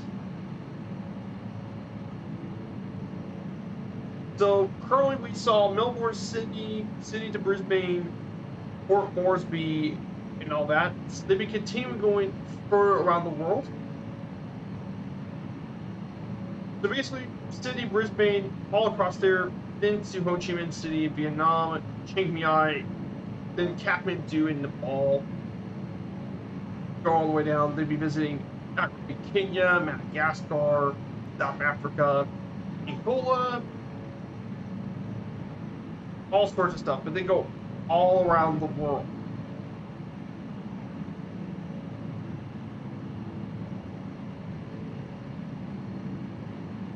But yeah, they do a whole schedule of stuff. Pretty crazy stuff. But they're all doing this for a good cause, though, for charity.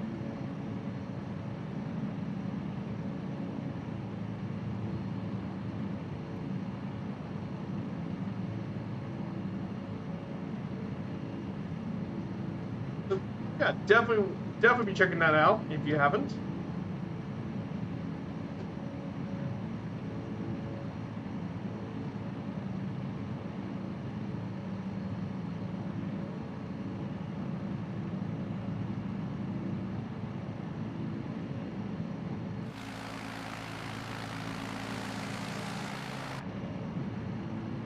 another thing too that's going to be going on over the next couple of days, if you're part of the two-tone river community, well, tomorrow later today we're gonna have a two-cat stream and doing some bush flying in the Harrier.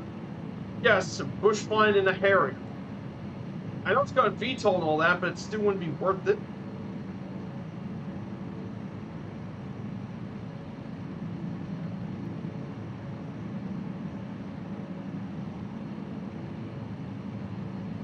In the Harrier, and then Murph's got his schedule posted as well. Apparently he's going to do some high elevation flying in South America.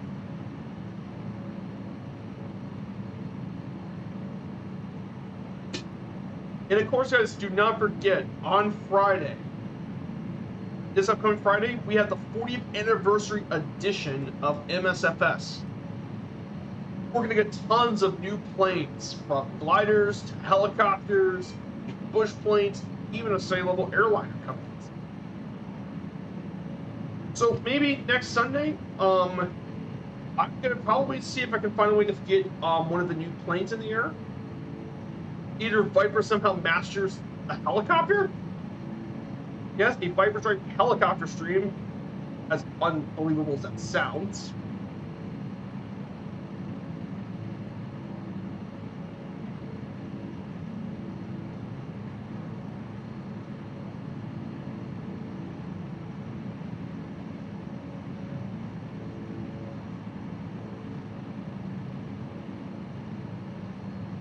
Yeah, DC3, definitely, but Dougal mentioned yesterday that that according to someone that has had connections with DC3, he says it's not that great. So, I'm hoping it's alright. I mean, I get it's a freeware one, but,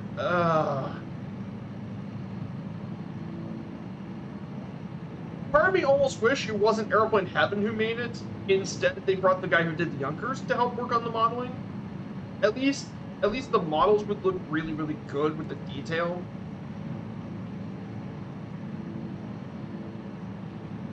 No, saying so. I hope not.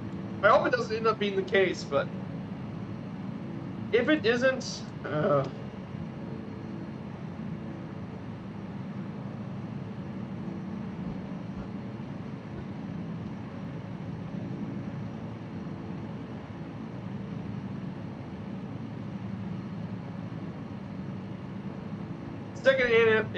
secondhand info, but sad if true.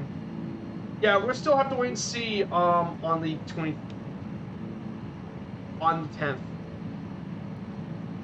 Okay, guys, we're gonna go ahead and head to one of our main destinations.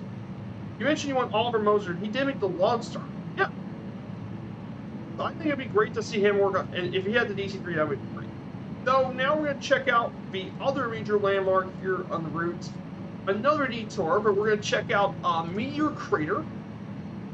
It's about 37 miles east of Flagstaff, but it's had several names. It lies at an elevation of about 5,640 feet above sea level. It's about 3,900 feet in diameter and some 560 foot deep. Surrounded by a small rim that rises around 148 feet. It is filled with 750 feet of rubble. Despite historic attempts to make it a public landmark, it actually is privately owned by the Behringer family through their own company. Due to it being privately owned, it's not protected as a national landmark. It's not a natural monument, so it's designated as a natural land. And apparently, this crater has been around since 50,000 years ago during the Pleistocene. And the object that was excavated in the crater was actually a meteorite that's around 160 feet across. It struck the area at around, the meteorite struck at around 45,000 miles an hour.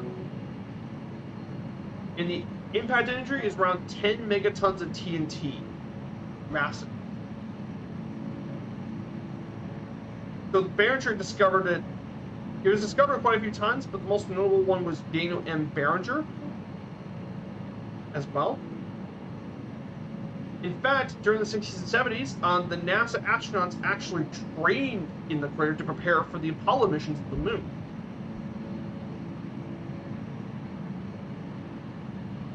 It has remained quite a popular tourist attraction as nearly 270,000 visitors visit the crater each year. And it's currently an important education and research site as well. So yeah, quite an important little area as well. I was streaming a Columbia flight tonight. We'll have a citizen of Bogota. Oh, that's awesome. That's cool, Kazaki. Yeah, Colombia's definitely been a really interesting place in the world stage.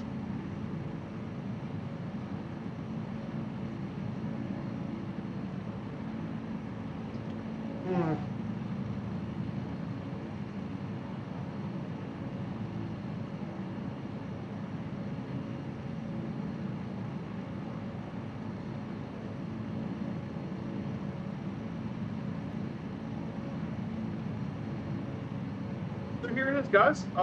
Here it is, Meteor Crater National Landmark. Natural landmark of Meteor Crater.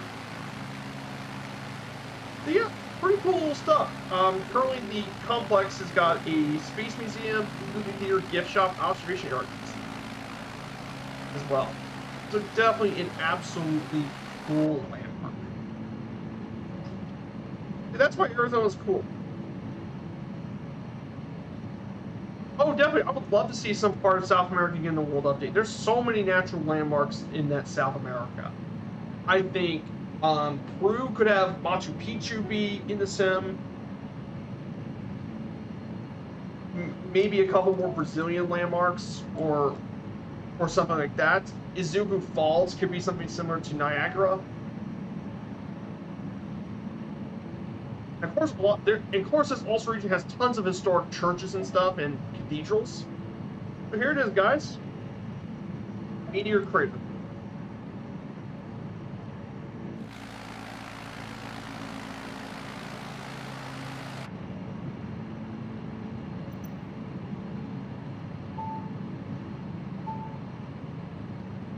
Venezuela needs Tepuis fixed. That looks awesome, guys. So here it is, Meteor Crater Natural Landmark is here in the back.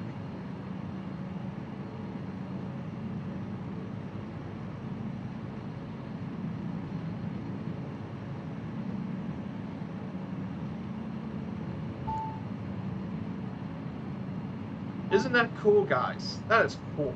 A whole meteor crater. Isn't that awesome?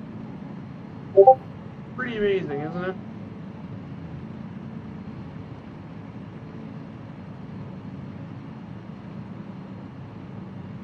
So we're going to turn around the crater for a little bit, just circle around the area, and we'll be heading back to all the rest. Hey Martel, great to see you, my friend. I hope you're doing well. We're currently at Meteor Crater Natural Landmark.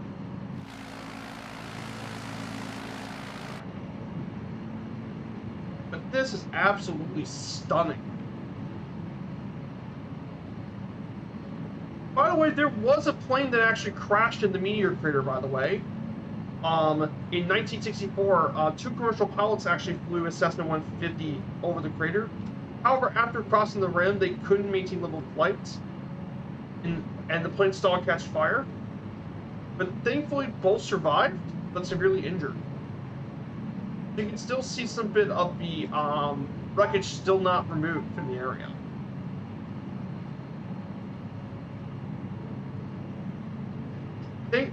Thanks so much, Martel. Yeah, 500 plus followers. That's pretty amazing. I got 2 more today.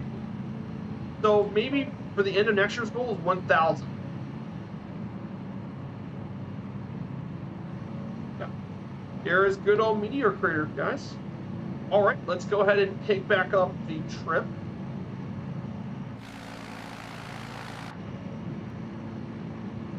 Let's go ahead and pick this back up, and let's head over to Two Gun. See you 1,000. Yep, absolutely.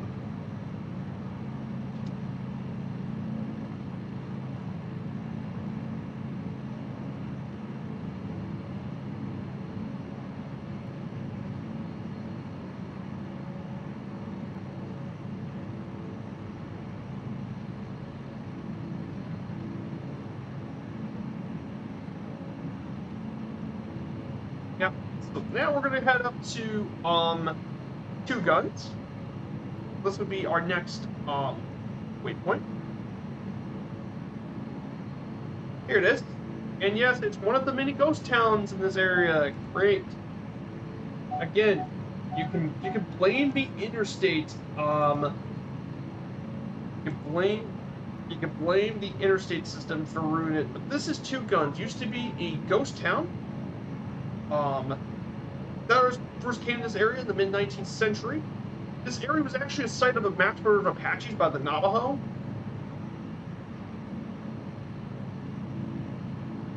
And there was a fire that killed 42 of them, and then afterward as well. And then during the winter of 1879-1880, Billy the Kid and his gang actually hid in the ruins of a stone house across from Two Guns. And basically, for those who don't know, Billy the Kid was one of the most famous outlaws and gunfighters in the whole American West. The old Wild West. The settlement became quite known as a lawless place for gamblers, drifters, and outlaws made their way to the town. During Route 66, they grew. It became a tourist attraction with different stores. He found zoo. He has actually his own little zoo with animals like cougars and Gila monsters, a restaurant and gift shop. And that lasted until the 1950s, all that. However, with the interstate, Two Guns declined in the 1970s, and as a result, there's only now ruins that used to be existing here. So yeah, a little bit of information about it, and there are quite a few of these ghost towns around here. I've been watching my cell phone where I cannot log on to Twitch. Oh. Yeah, maybe Twitch is having login issues again.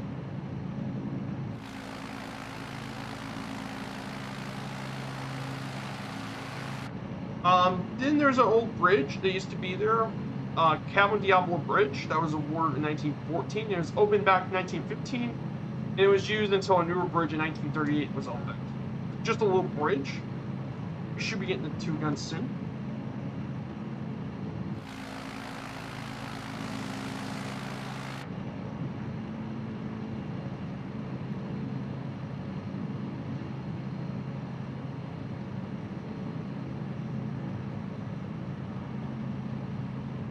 Yeah, this area is just beautiful. Here's Two Guns.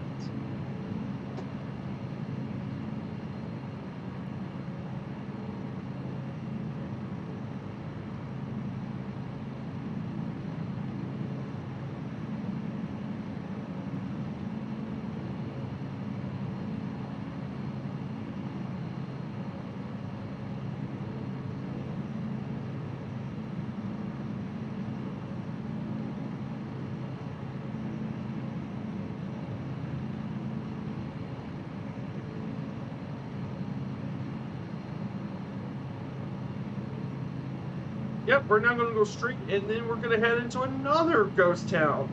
As if there wasn't enough ghost towns, we have Twin Arrows, another ghost town. It was named after the Canyon Padre trading post. They named it Twin Arrows. Business was slow, and then became Twin Arrows. It became popular, and in this area was two 25-foot giant arrows were placed here, and it began to flourish back in the older days.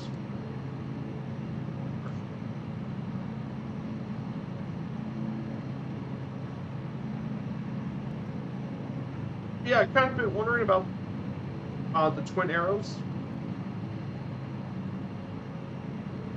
It became flourishing back in Route 66. However, unfortunately, it declined once I-40 was built, the interstate. And as a result, it became declined until 1995, when it was finally closed and abandoned.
But yeah, kind of been wondering.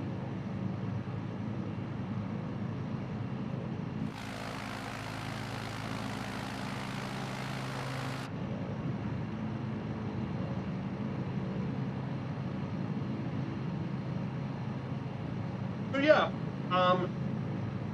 as well. So interestingly, so talk about some other interesting facts about Arizona. So let's talk about some pretty fun, another couple of fun facts about Arizona.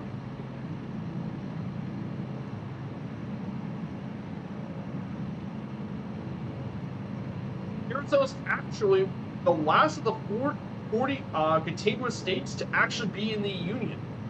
It's the 48th state, which means it's the last of the contiguous U.S. to be part of the U.S. The highest point in Arizona is actually Humphreys Peak, which we are going to be arriving actually not far off is Humphreys Peak. All right, we might be able to see Humphreys Peak when we enter Flagstaff.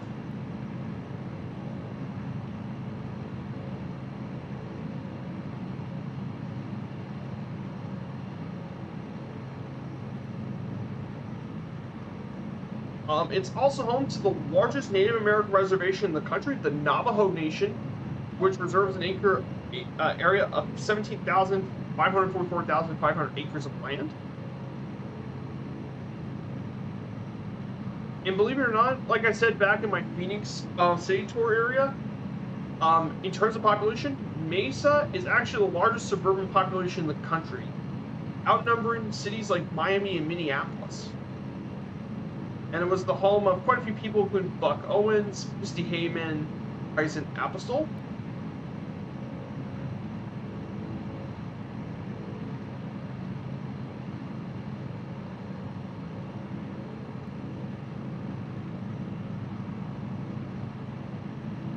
Also, in addition, Arizona's home to the largest largest native lizard, the Gila monster.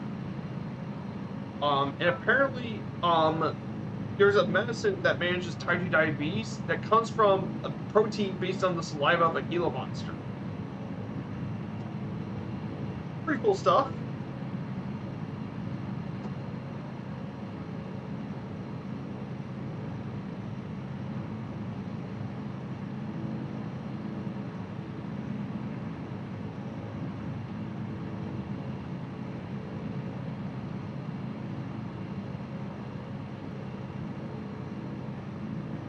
Yeah, I love the landscape of the West. I know the American West has such great landscape. Basically, you can't go wrong with the United States landscapes. It's beautiful.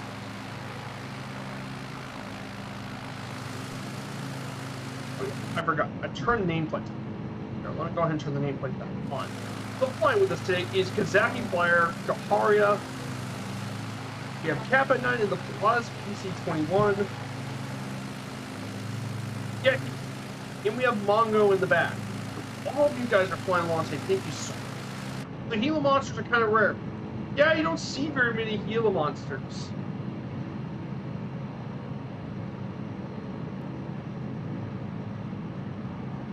But they're actually, Gila monsters are unique. They're the only venomous lizard in the country. And due to its sluggishness, it's not generally very dangerous at all.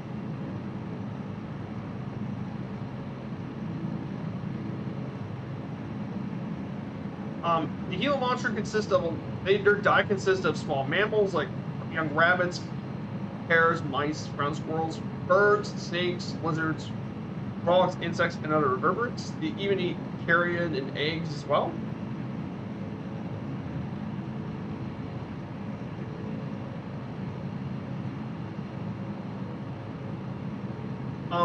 And there have been no fatalities by a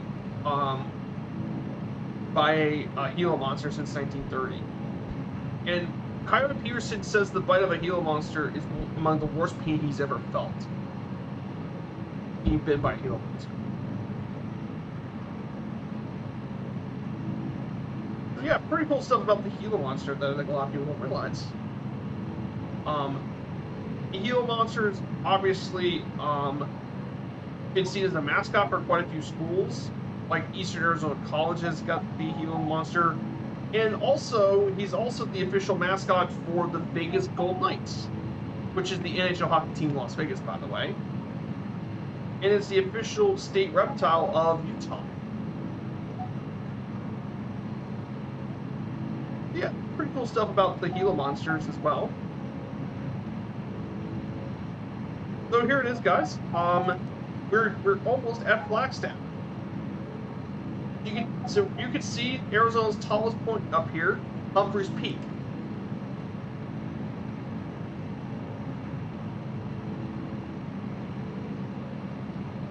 This is absolutely beautiful.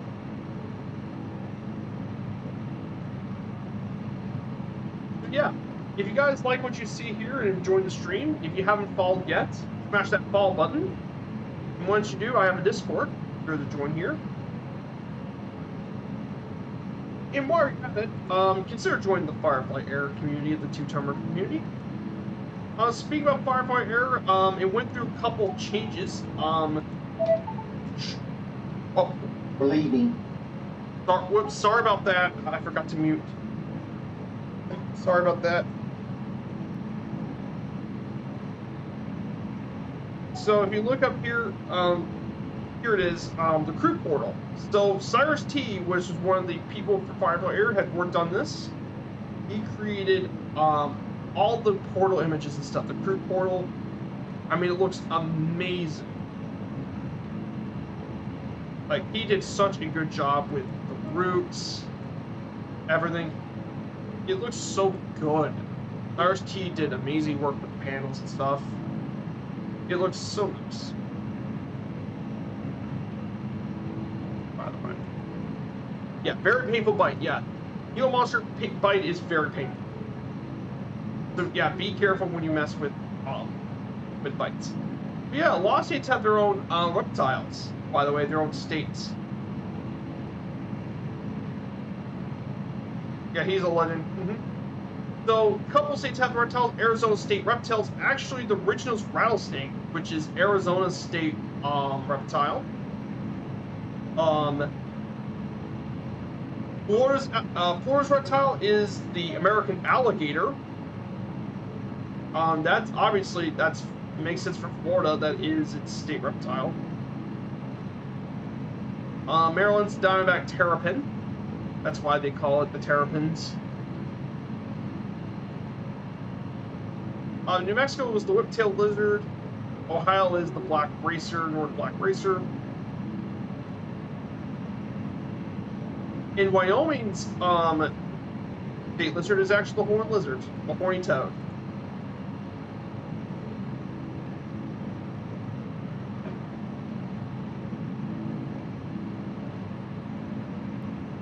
Now we're entering Flagstaff, so we're now entering some really nice scenic areas. Well, let me go ahead and talk about, we just passed Winona. This place here was originally called Walnut, and Winona's rail station was renamed Darling. And Walnut Creek runs through here to provide a dam to provide Flagstaff with a reservoir, and it's directly tied to the railroad that crosses through a lot of Winona. And then we're going to be headed to Flagstaff, which is our final stop. That's our final city for today. But let's talk a little bit about Flagstaff, Arizona, actually. So Flagstaff was actually, is around 75,000 people with its metropolitan area about 139,000. It's one of the major cities here in northern Arizona. It was founded back, the modern Flagstaff was founded back in the 1800s. During the 19th century, about in the 1880s. And Flagstaff really grew due to its proximity with the railroad, as it was the largest city of the railroad line between Albuquerque and the West Coast. Hey, Echelon has rated Echelon 1984, rated with the Party 1. Good to see you, Echelon 1984, and viewers. Great to see you here as well. So yeah, we're at Flagstaff. We're about the end of our journey here today. We took off from Gallup, New Mexico. We traveled across the route, We visited Petrified Forest National Park in Meteor Crater Natural Landmark. So yeah, we're about to enter Flagstaff, Arizona today. So great to see you, Echelon. I hope you're doing well. I hope you had a great stream. Then during the 20th century, it was Route 66 made it quite a major city through Route 66. It brought a lot of people heading to California into Flagstaff. Then after the baby boomer stuff, many people moved to Flagstaff and grew quite a bit. It's still a growing city today. So it's quite an important city as well.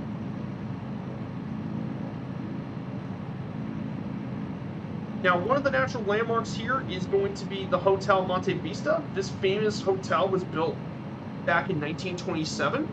It is a centerpiece for the historic downtown district here in Flagstaff. Many people have visited the hotel, including Hollywood actors and actresses have actually visited here.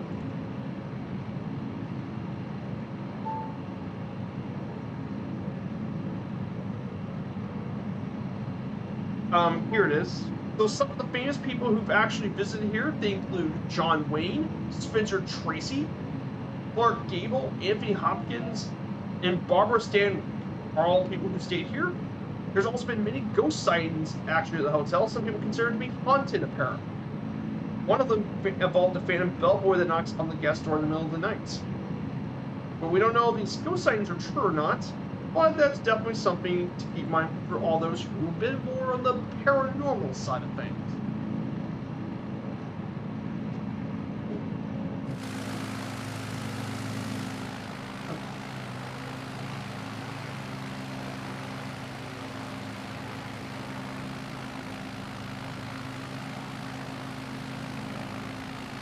But yeah, this is a beautiful area. Like, that's one of the great things about Microsoft Flight Sim is its beauty. And the Phlox has just arrived. What does the Phlox say? Good to see you, Phloxtrot. An absolute legend. I'm going to give you a huge shout out. Thank you so much, Phlox, for all the help you've done for me this past year. Thank you so much. For helping me get those 500 followers. Yeah, daylight savings time. Yeah, definitely, guys, check out Phlox's channel. A fantastic friend of mine on the channel. He's been a long-time supporter as well. So yeah, we're in Flagstaff, Arizona with Phlox. So a huge friend of mine. So we're actually not far from here. We can see Murphy's Peak in the distance right here. So we're now about to enter beautiful Flagstaff. We visited Meteor Crater and Petrified Forest earlier today. Two beautiful natural landmarks. I mean, there are many beautiful natural landmarks here in the state of Arizona. Washington 6 helped out too. Yeah, happy 500. Thank you so much. We should also check out Flagstaff Station, which was built in 1925. It was doubles as both a visitor center and rental car pickup, and it's one of the major train stations here in the city.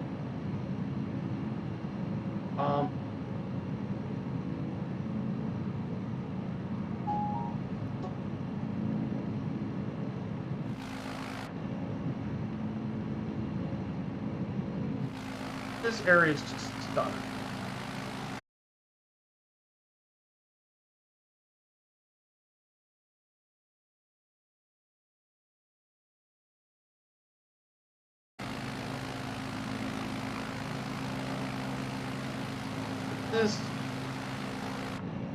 What an absolutely beautiful.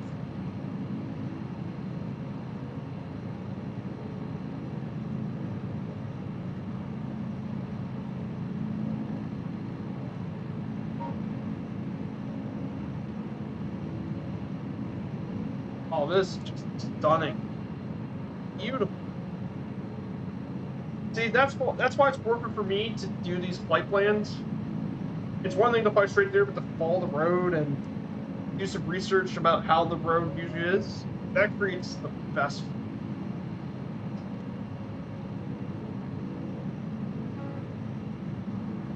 So here we are, guys. Welcome to Flagstaff, Arizona. Beautiful Arizona scenery today.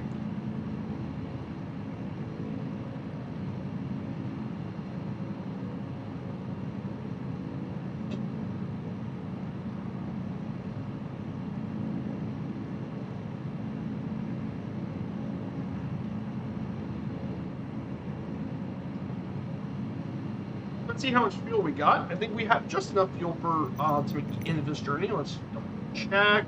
35%. Okay, that should be enough to make the end of the journey. So at the airport, we'll be landing on runway 21. Just a simple landing over there.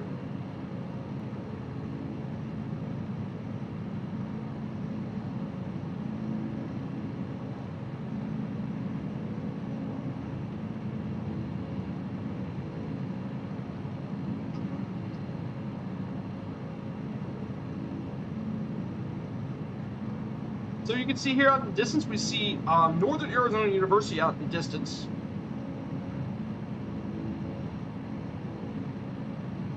Now, for many of you guys actually have flown over Flagstaff in the sim.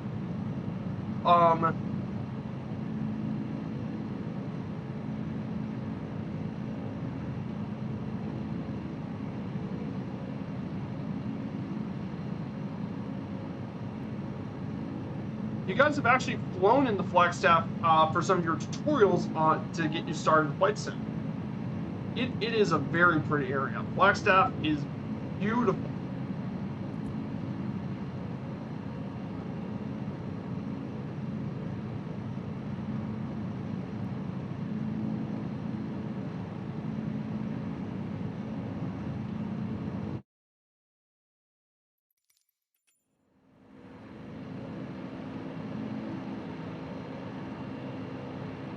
So yeah, there's Kaharia, Catbat, and all them with me today. A lot of amazing people. So let's go ahead and do a roll call as we head to Flagstaff. We have Kaharia. We have Catbat. We have Mongo with us.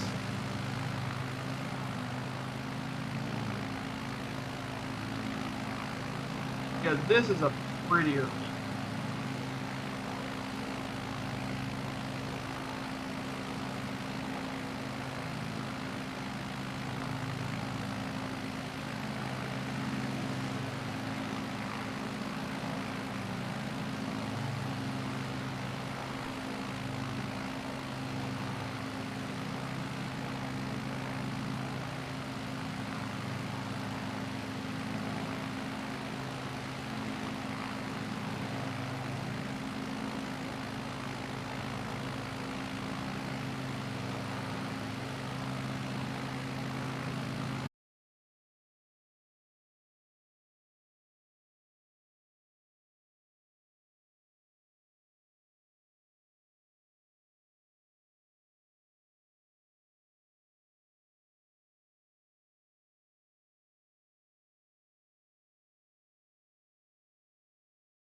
Um, this telescope is only a little smaller compared to the Hobby telescope, which is in Texas. But it's actually a really nice telescope. So, sorry if the Twitch isn't working the way it is. Yeah, this is the How Observatory.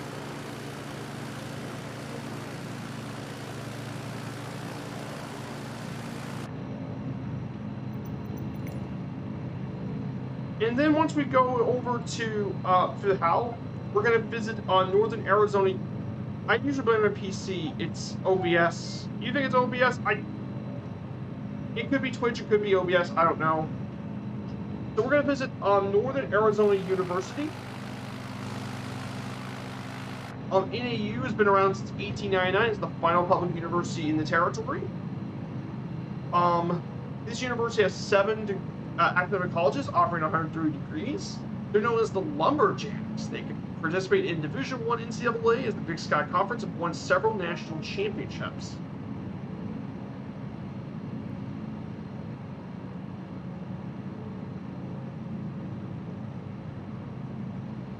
Some of the famous alumni here, they're well known for their football program.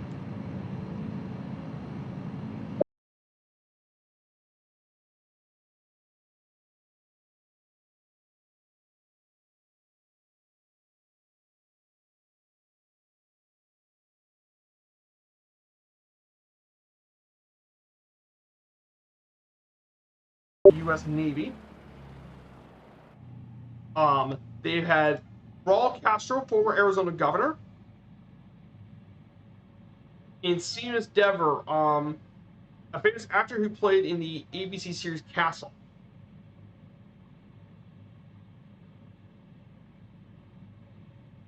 Sorry. And then, now here's a really fancy little building we're gonna come up to. This will be our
Don't remind to just testing my machine.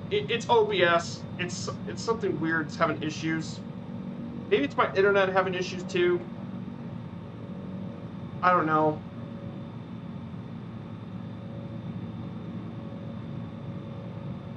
So my apologies. Something. So the final stop for today is going to be Flagstaff Pulliam Airport.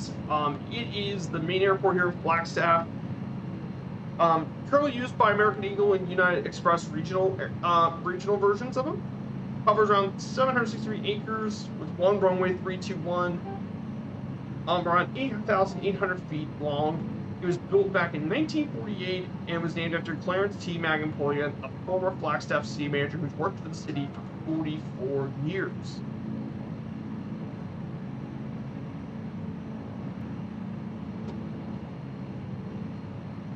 So we're going to land on runway 21. Let's see if the bot's working. Next. Good.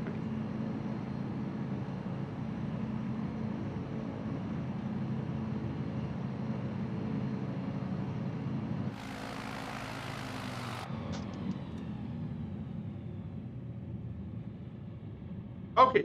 Hey, King Cobra, good to see you. Yeah, your audio's fine. Yeah, it's just stays stuttering for some reason. It's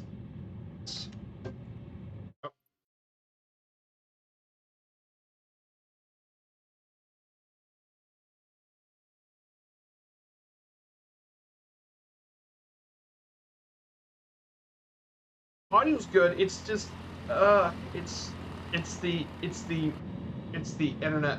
Internet's not working for some reason. I know it's disconnected earlier in the morning, but uh,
yeah, that's it.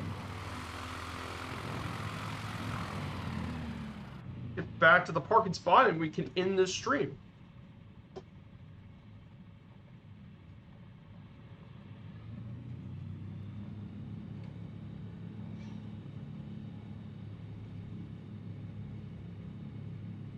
Does your OBS do a red flag?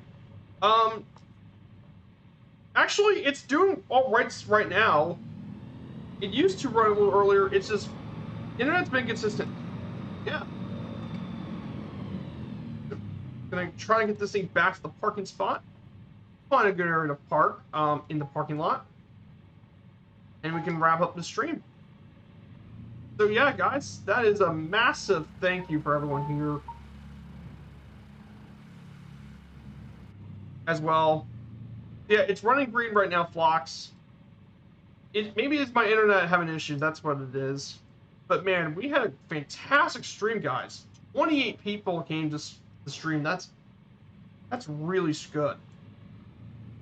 So yeah, I got big things for the channel coming in the future. It's going to be pretty amazing. And again, a massive thank you for the support. It's a 40th anniversary back when we had a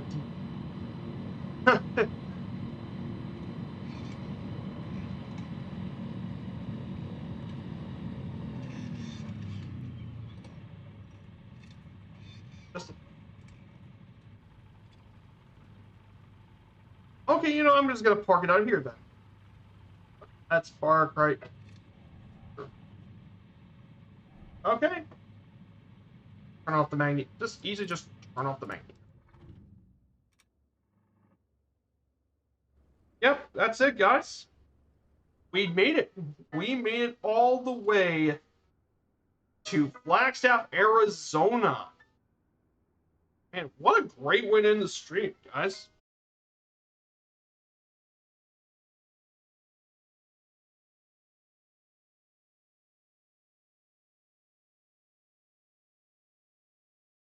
For all you guys here.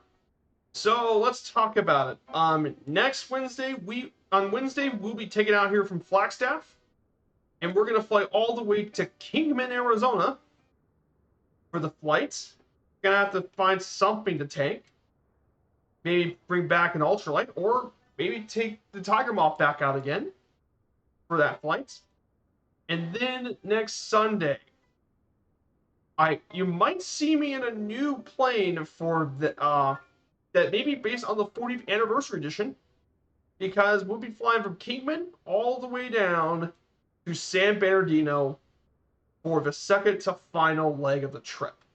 So thank you guys so much for coming along for today. Thank you so much for all the new follows, the raids, the new people chats. Man, what a fantastic stream. So guys, let's find who we should be raiding today. We have Conti on. We have Conti. We have B-Mint. I guess I have never rated Conti before, funnily enough. I think I'm going to pick Conti for today, if you guys don't mind. I haven't rated Conti ever before, so I've rated B-Man a lot. So if you guys want B-Meds too. But I think Conti just got started, so I think we should raid Continuum. For guys who don't know, he's going to be doing the World Flight. So we're going to raid Continuum as well. Thank you guys so much for the support. And I hope that you guys take care of this soon. Thank you so much. I just need to find the name again.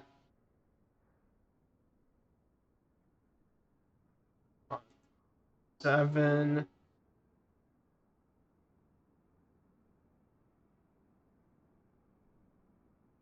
IN. There you go, guys. Yeah, we're gonna rate Conti for today. So make sure you guys join. He's doing the World Flight for charity as well. So we should definitely get involved. He might rate Simfest. Yeah, we're gonna do it for the World Flights. So thank you guys so much, and see you guys on Wednesday. Bye everyone. Take care, guys.